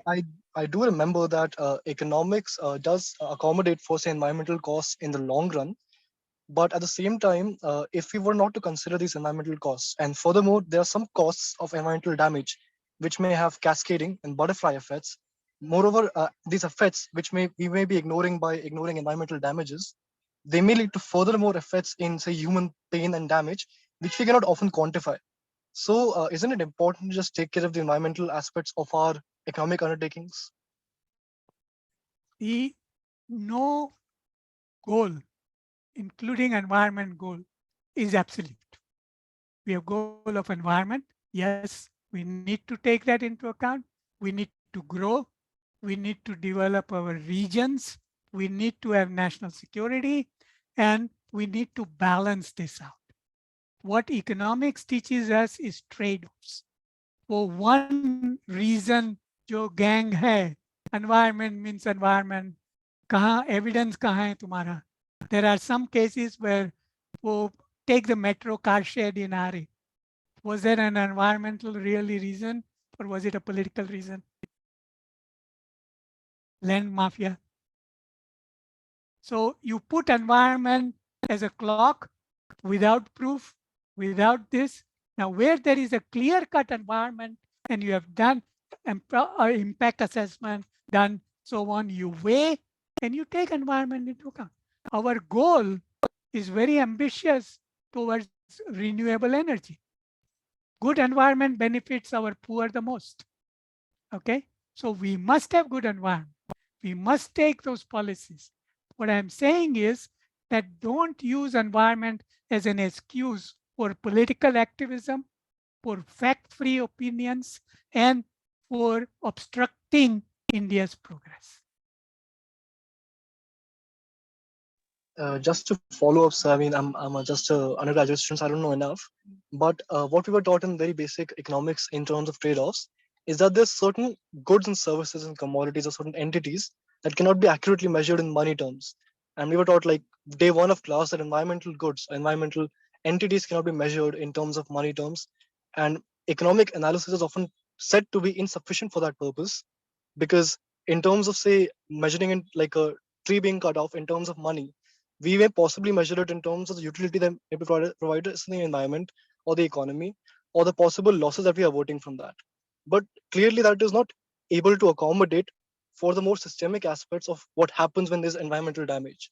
So how can we even set up a trade-off analysis on something that is so unquantifiable? That's why I'm very much skeptical of our balancing of environmental and economical goals. See what in your question implicitly you have assigned a very, very high value to any environmental damage. You already have done that and saying don't do it. You have to use judgment. We have many, many things we can't measure and we assign values. It's called shadow pricing. Look up shadow pricing in Google.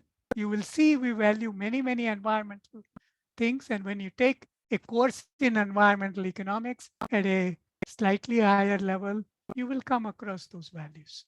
And you have to use judgment.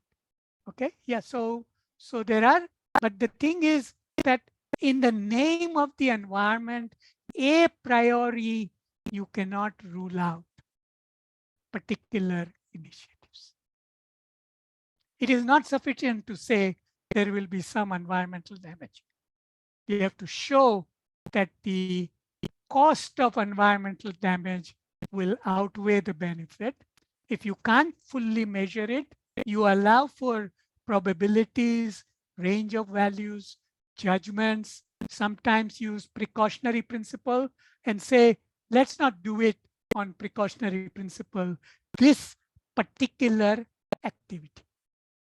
Right now, there is a big issue going on this in developing Andaman and Nicobar as a port.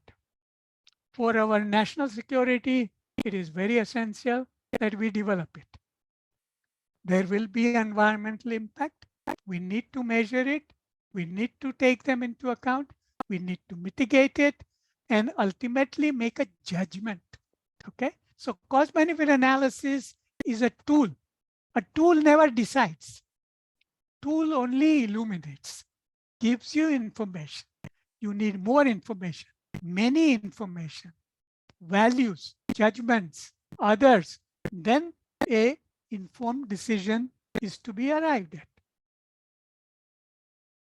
But don't assign infinite value to environment and say nothing should be done.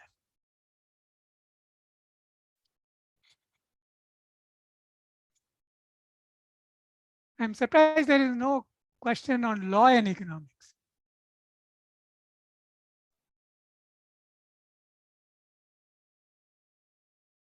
Thank you so much, sir. Okay. Advocate Dr. Shalu Nigam, Visiting Senior Fellow, IMPRI, Advocate, Author and Researcher, Gender and Human Rights. Moving forward, I would request Advocate Dr. Shalu Nigam, ma'am, to commence the interactive session. Over to you, ma'am. Sure. Can I share my screen? Yes, ma'am.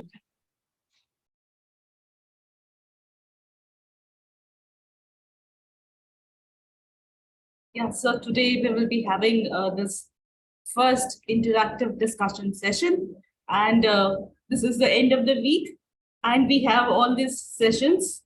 We have all the speakers, we have heard all the speakers. You may agree, you may not agree. Please formulate your own view, do your own research. But these are the sessions, and short, you can ask questions, you can give your feedbacks, you can comment, you can suggest. And the purpose of having this interactive discussion sessions is that we will have discussions, debate, poem, poetry, papers, anything else you would like to discuss, on whatever discussion we have during the 2 months. So, for example, you may say that what kind of poems one could make on, such a topic like, law and public policy. So, here is one of the example. Many of you may know Kamla Bhasin. She's the most famous, feminist in India, and she has written, she has written so many poems and a lot of things about feminist issues. So you can go through them. I can try to play the YouTube channel if it really works. I don't know. Because I'm a girl, I must study. Her father asks his daughter, study? Why should you study? I have sons aplenty. Girl, why should you study? The daughter tells her father, Father, since you ask, let me tell you why I must study. Because I'm a girl, I must study. Long denied this right, I must study. For my dreams to take flight, I must study. Knowledge brings new light, I must study. For the battles I must fight, I must study. Because I'm a girl, I must study. To win independence, I must study. To avoid destitution, I must study. To fight frustration, I must study. To find inspiration, I must study. Because I'm a girl, I must study. To fight men's violence, I must study. To end my own silence, I must study. To challenge patriarchy, I must study. To demolish all hierarchy, I must study. Because I'm a girl, I must study. To mold a faith I can trust, I must study. To make laws that are just, I must study. To sweep centuries of dust, I must study. To challenge what I must study. Because I'm a girl, father, I must study. To know right from wrong, I must study. To find a voice that is strong, I must study. To write feminist songs, I must study. To make a world where girls belong, I must study. Because I'm a girl, I must study. Because I'm a girl, Slides. I hope you may have liked this video. There is another one which by Paromita Bora, and you can go to her YouTube channel and watch this.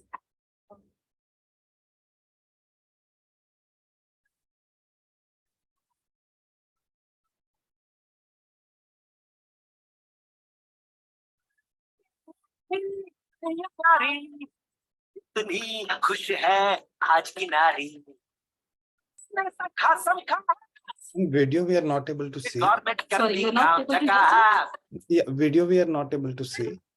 You're not able to see. I don't know why it's showing on my screen.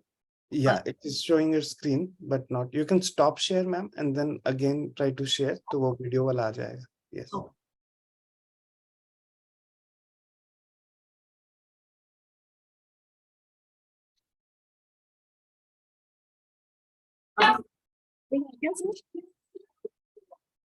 Yes, yes, yes, yes.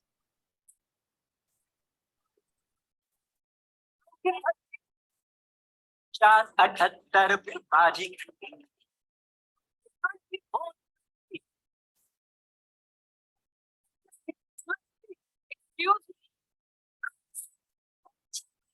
ही सोचा, दादी मौसी नानी दीदी तुमसे पूछा?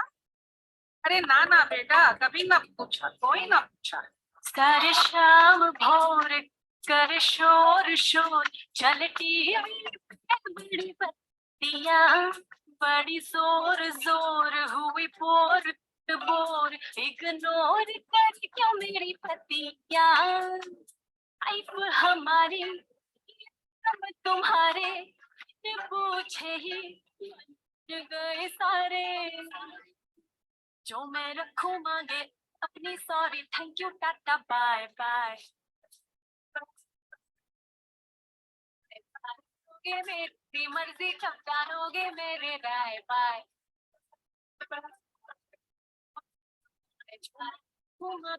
अपनी sorry thank you tata bye bye. इस देश विकास के सपने में गायब लड़की की आजादी, जब भी आई चले समय रटते हैं सब शादी शादी। पढ़ लो लिख लो दिल शादी, नौकरी मांगो मिलती शादी, हंस लो झेलो मिले शादी, सेक्स एड सीखो तो शादी, शादी साइकिल मांगो महंगा शादी, रास्ता मांगो मंजिल शादी, सपनों की बस लिमिट है शादी। शादी से ना और भी सपने सींचे, एक महीना अरे पूछे कब होंगे बच्चे, अरे अरे पूछे गए सारे सारे। अब पूछोगे मेरी मर्जी कब जानोगे मेरी राय वाय। घुमांगे अपनी sorry thank you tata bye bye. पूछोगे मेरी मर्जी कब जानोगे मेरी राय बाय।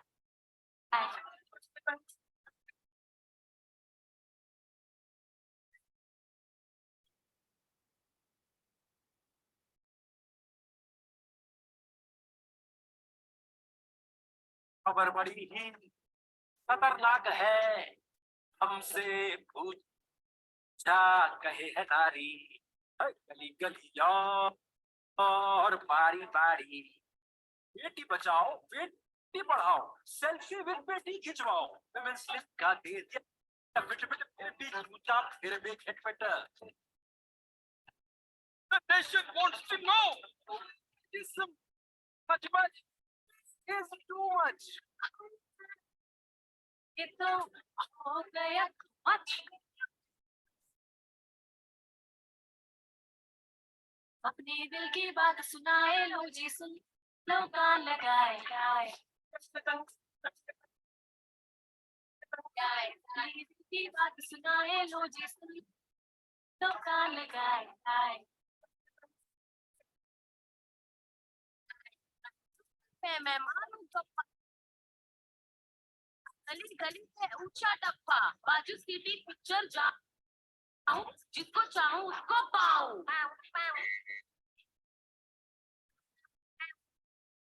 घूम के घूम घूमते जूती चाटिंग अपने टॉयलेट लाओ और मस्ती चुकाना चलाना।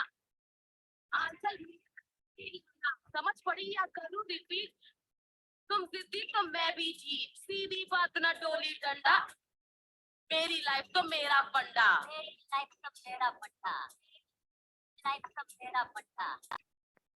माँ से कहूँ मैं जो दिल की बात बाबा कहते हैं मुझसे, अब लाल कर ले या पी ले, आजाद है खुल के जी ले। से सुनो लगाए इतनी देर से हो Patel आए जो ना पूछो मेरी मर्जी sorry thank you tata bye bye tata bye जो ना पूछो मेरी मर्जी sorry thank you tata bye bye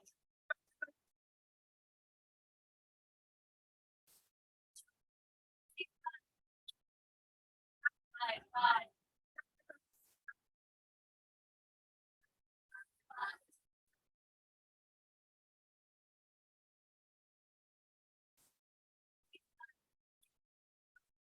bye bye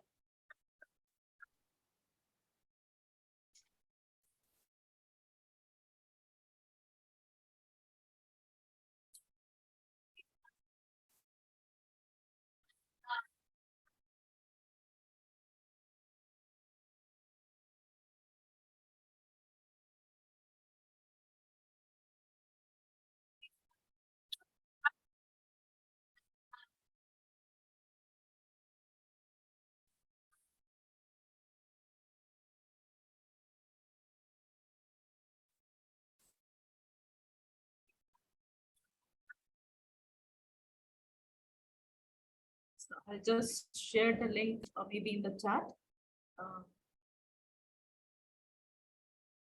I'll just share after this slide thing. Yeah, but these are the ways people have expressed about different things. So this is another poem published by Vimochana. It is about dowry deaths which were taking place, and how women are being neglected. So this is about this poem is about that. And of course, in USA again, in various places, feminists are writing. So this is by Amaya Angelis. She's a Black woman, and she's writing about the kind of experiences women are having, and the Black women are having, and how she overcome that. Ma'am, again, screen, we can see the YouTube one. Achha, okay, sir. I don't know why it is not coming. You can stop, and since it must be in another window, that is Right now it's coming, sir. yeah. Still I rise. Yeah. Yeah, still I rise. Yeah, before that, I must also share that. It's not going. Okay. Start. Yeah, so this is Vimochana's poem, and and this is by Maya Angelou. So still I rise. So these are the kind of way you can express yourself. So you can share your poems, your your arts, your drawings, and anything you would like to share. So these interactive sessions are being made for these kind of sharings, because again the process of education should be two ways of learning. It can't be just one way. People coming here and speaking, and you just So we will have this interactive sessions over 2 months. We have days allocated to that.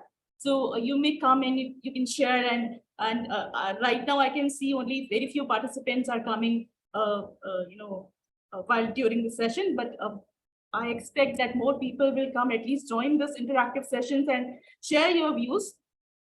So and we will also have discussions on various legal issues, policy issues. So as we will proceed further. But since we are talking about economics today, so a little bit of, I'll just share my thoughts, and then we can have more discussions. So I was going through this Oxfam report, and this is the web page of Oxfam International, and it says that richest 1% bagged nearly twice as much as wealth, over the past 2 years. Especially the super rich outstripped their extraordinary grab of half of all new wealth in past decade, and billionaires they have earned fortune, and their wealth is increased by 2.7 billion a day, where on the other hand 1.7 billion workers are now living in a country where inflation is outpacing wages. And the report further says that a tax of up to 5% on world's multimillionaires and billionaires could raise $1.7 trillion a year, which is enough to lift 2 billion people out of poverty. So their report on the survival of the richest, which came recently. Now, in that report, they says that 10 of million of people are facing starvation, and they are being denied opportunities. Climate is breaking down, and still the wealth of billionaires are increasing day by day. And since 2020, the richest 1% have captured almost 2/3 of all new wealth, nearly twice as much as money as the bottom 99% of world population holds. So billionaires' fortunes are increasing by 2.7 billions a day, and food and energy companies, their profit has been doubled in 2022, and they're paying huge amount to their shareholders, whereas 800 million people are going to bed hungry. Only 4 cents in every dollar of tax revenue comes from wealth tax, and half of the world billionaires live in a country with no inheritance tax on money they give to their children. And it further says that a tax could be levied on multi-millionaires and billionaires so that we could raise money to lift people out of the property. In terms of India, they have supplement in 2022 titles as Inequality Kills, and it reveals that 84% of households in the country suffered a decline in their income, and they lost their life and livelihood, whereas the number of Indian billionaires grew from 102 to 142. It also says that just 1% wealth tax on 98 richest billionaire families in India can finance Ayushman Bharat, which was the National Public Health Insurance Fund, which Government of India created.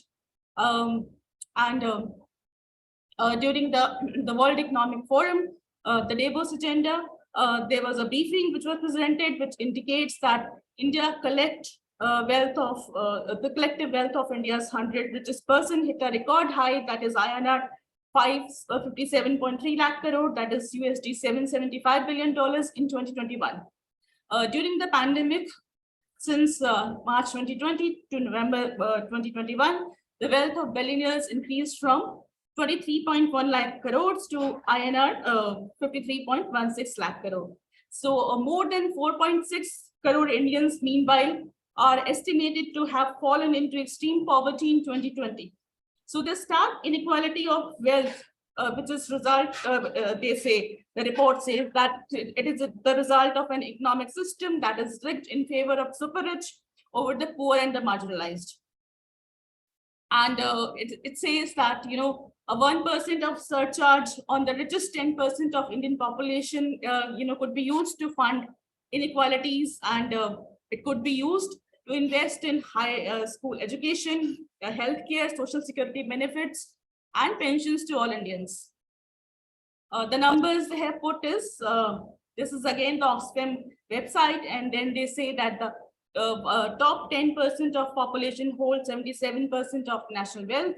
73% of wealth is generated in 2017, which went to richest 1%, whereas 670 million Indians who comprises of poorest of the population saw only a 1% increase in the wealth. Another data says that there are 119 billionaires in India, and their number has increased. Their number was only 9 in 2000, and in 2017 it rose to 101. And between 2018 and 2022, India is estimated to produce 70 new millionaires every day. Now, billionaires' fortune increased by almost 10 times over a decade, and their total wealth is higher than the entire union budget of India for the fiscal year 18 and 19, which was INR 24422 billions. Another data says that many ordinary Indians are not able to access the healthcare they need. 63 millions of them are pushed into poverty because of healthcare costs every year, almost 2 people every second. And it would take 941 years for a minimum wage worker in rural India to earn what the top paid executive at a leading Indian government company earns in a year. So in terms of gender, it says that pandemic has set a gender parity, which took, took us back from 99 years to now 135 years. Women collectively lost 59.11 lakh crore in earnings in 2020, and there are 1.3 crores fewer women in work now than as compared in 2019. So allocation towards health in 2021-22 saw a decline of 10% from a previous year government's budget, while the allocation towards education saw an increase of 10% from the previous year. So health spending as a percentage of GDP has remained very low at 1.2 to 1.6% and increased only 0.09% over the last 22 years. Similarly, in education sector, spending as a percentage of GDP has remained as low as 3% and increased only 0.07% over the last 18 years. So this is again another quote which is there on the website of Oxfam, and where one of the professor is saying that what is particularly worrying in India's case is that economic inequality is being added to a society that is already fractured along the lines of caste, religion, region, and gender. So these are the questions which are coming to my mind, and I was wondering that why so much of inequality exists at global level, and why the governments over the world, they are not taxing the rich and the super rich population. The Constitution of, if we come to India now, Constitution of India promises equality, justice, liberty, and we have discussed all this. So are all people in India, they are enjoying equal rights? Can people have equal access to citizenship rights or justice in India?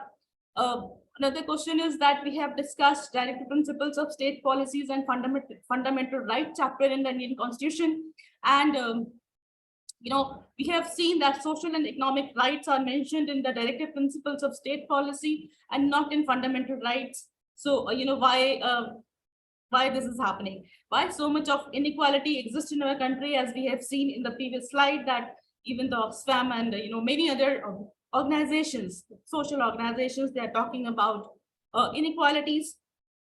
So if we say that India is a rich country and the government is talking about 5 trillion economy, so why so many of us are living precarious lives? Then if we have adequate resources to feed, educate, and take care of health of citizens, then why we are not spending on health and education sector? Why so many people are poor? Why so many children are malnourished? So what can we do to ensure that India became a healthy or an educated nation? So when so many laws and policies are there to eliminate poverty and inequalities, then why is this kind of poverty and inequality exist in the country? The Article 15 we have discussed the other day. It talks about non-discrimination and affirmative actions. Then why the incidences of violence against women are increasing? We have seen the Bhavri Devi case. We have seen other cases where violence against women is rising. So why such thing is happening, and the culture of violence with impunity exists in our country? What is the state doing to end this culture of violence against women? As a citizens, what can we do to ensure that laws and policies protect and promote the rights of the marginalized sections of the society? And these are the questions I have raised the other day also. So I've just, bring the slide here when we're talking about right to food and, violence against women. So if you have more questions, we can add here. And yes, so we can have the kind of interactive discussions. We can talk about the questions you have or any other feedback, suggestions, comments, queries. Please be free to, feel free to share.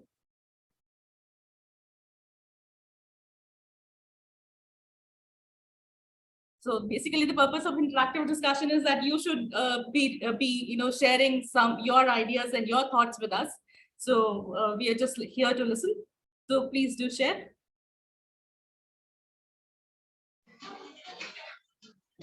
Participants, you can raise hands. Raise hands or type in your questions. Charuji, would you like to go ahead? I don't have a question for Shalu Nigam ji. Okay. कोई भी और आपका idea suggestion कुछ भी हो आप like you can share.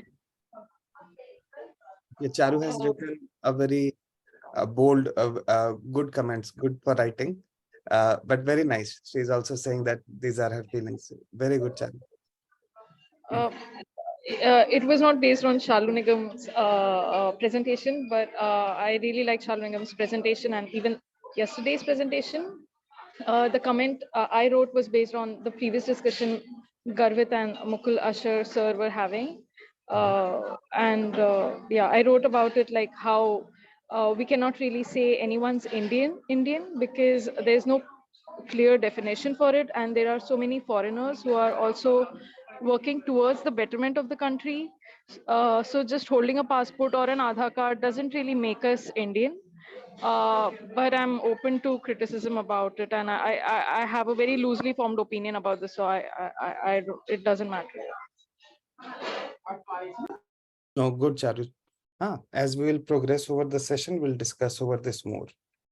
It's a very thought-provoking idea and good that you are sharing this with us. Thank you. Any other participant would like to add anything? Garvit is not here.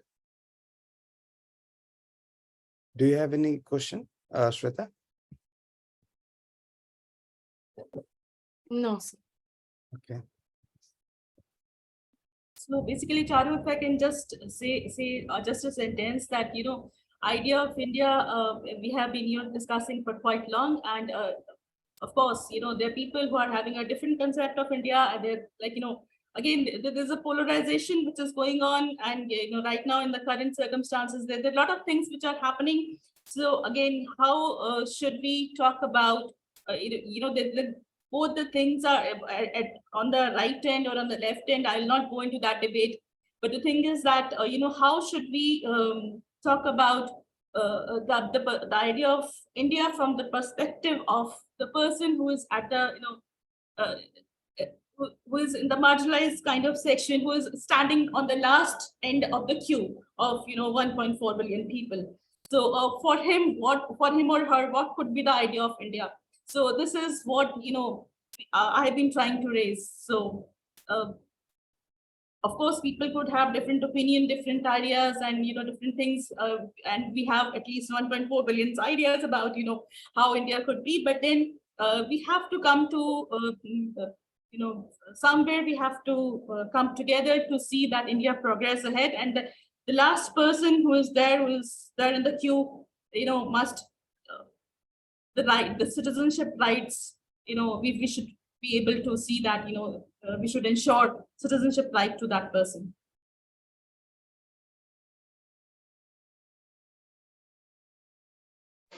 Thank you, ma'am, for your views.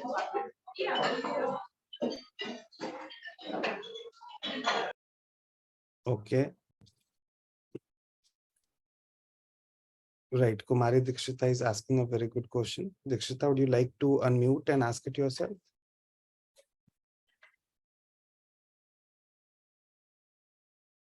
Dikshita? Okay, Shweta, can you read the question? Yes. So Kumari Dikshita wants to ask, how can we overcome the issue of court reforms of judges' appointment when SC itself does not want it? No, I wouldn't say that the judges don't want the reforms. Everybody want that, you know, the pending legislation shouldn't be there, that the court should be providing, you know, fair justice. But the problem is in the thinking process, like, you know, the judges think different way, the executive, the administration, they think in a different way. But basically, if you see the debate of the judges, even about the collegium, there are different kinds of people who are raising different kind of questions, you know. So if the judges appointment at the level of Supreme Court or the High Court, so again, people have different views about that. And surely, like, you know, we have to again come to some common platform to really ensure that there should be a transparency in the process, there should be accountability in the process. So how judges are appointed, we have to see that, you know, the process should be streamlined. And how that should be streamlined, that debate has been going on for several decades now. But, you know, we have to come to some conclusion, which is, you know, right now it's not coming. but surely. And in terms of pendency of cases, again, at the lower level, people are raising that, why don't we have more courts? So even as a lawyer, if I'm going to the court every day, I see, in some district courts, there are 60 cases marked per judge. So how can you expect that judge to, resolve all 60 cases within one day? So that is what we have to see, how this administration is being done. Should we have more number of courts? Should we appoint more judges? Or should we, like, again, the question of resources will come then again. So, these kind of questions are there, and we have to find solutions to these questions, which are beneficial for the country, for the citizens, for the justice system. But again, that process is on. And as I'm sure that, people like you and me, we can make some kind of contribution to that debate and ensure that we come to some kind of conclusion, where we could have a transparent, fair, accountable system where everybody is accountable, all the judges, all the administrative staff, all the executive, all the parliamentarians, and everybody should have to show their accountability to the system. That is what, and how that could be done, that we have to see. Any more questions, or you would like to add or something?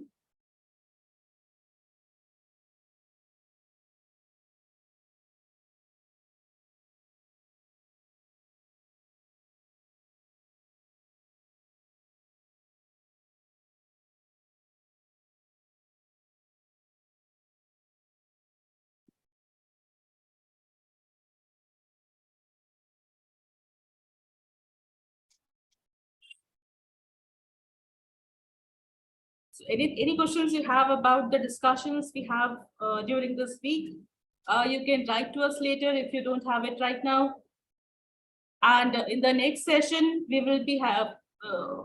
want to have more responses from your end. If you want to share your paper, your writings, your whatever you want to say, please to share in the next session.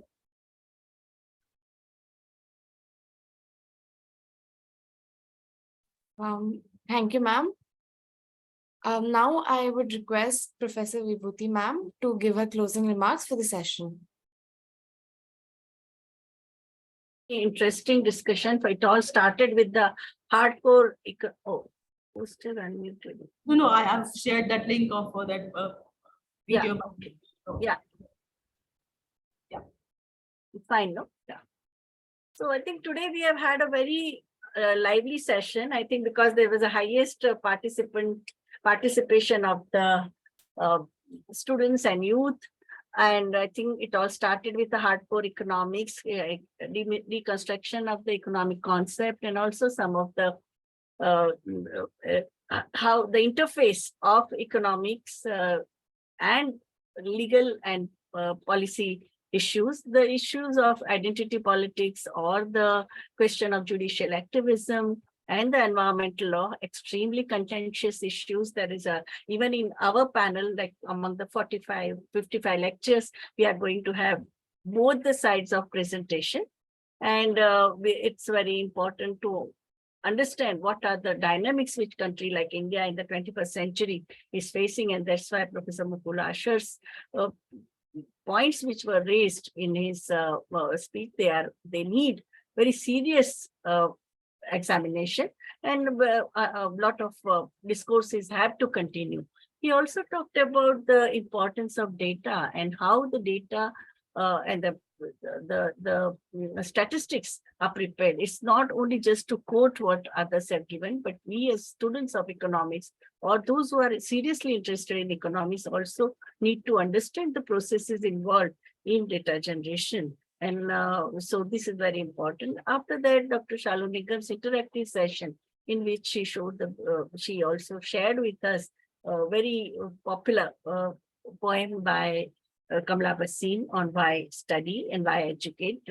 That is very important. Vimutna's poem is also very important of the question of dowry. And all these issues are also linked with the economic development, that the economy which is based on which exacerbates inequality and marginality that also creates so many social problems, which came up in Dr. Shalu Nigam's interactive session.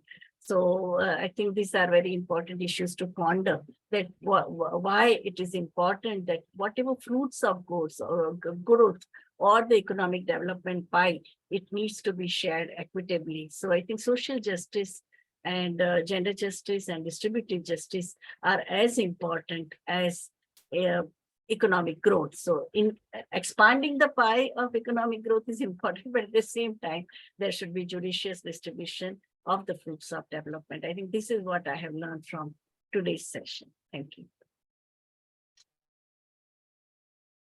Thank you, ma'am. Now, with the chair's permission, we could go for vote of thanks. Yeah, please go ahead.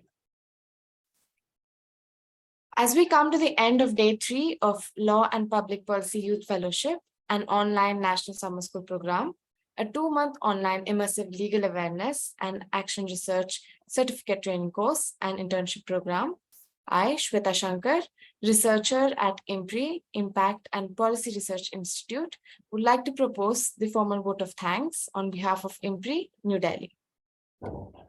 We are grateful to our experts for the day 3 session, Professor Mukul and Advocate Dr. Shalu Nigam, for taking out their valuable time and giving us an opportunity to learn from this online certificate program.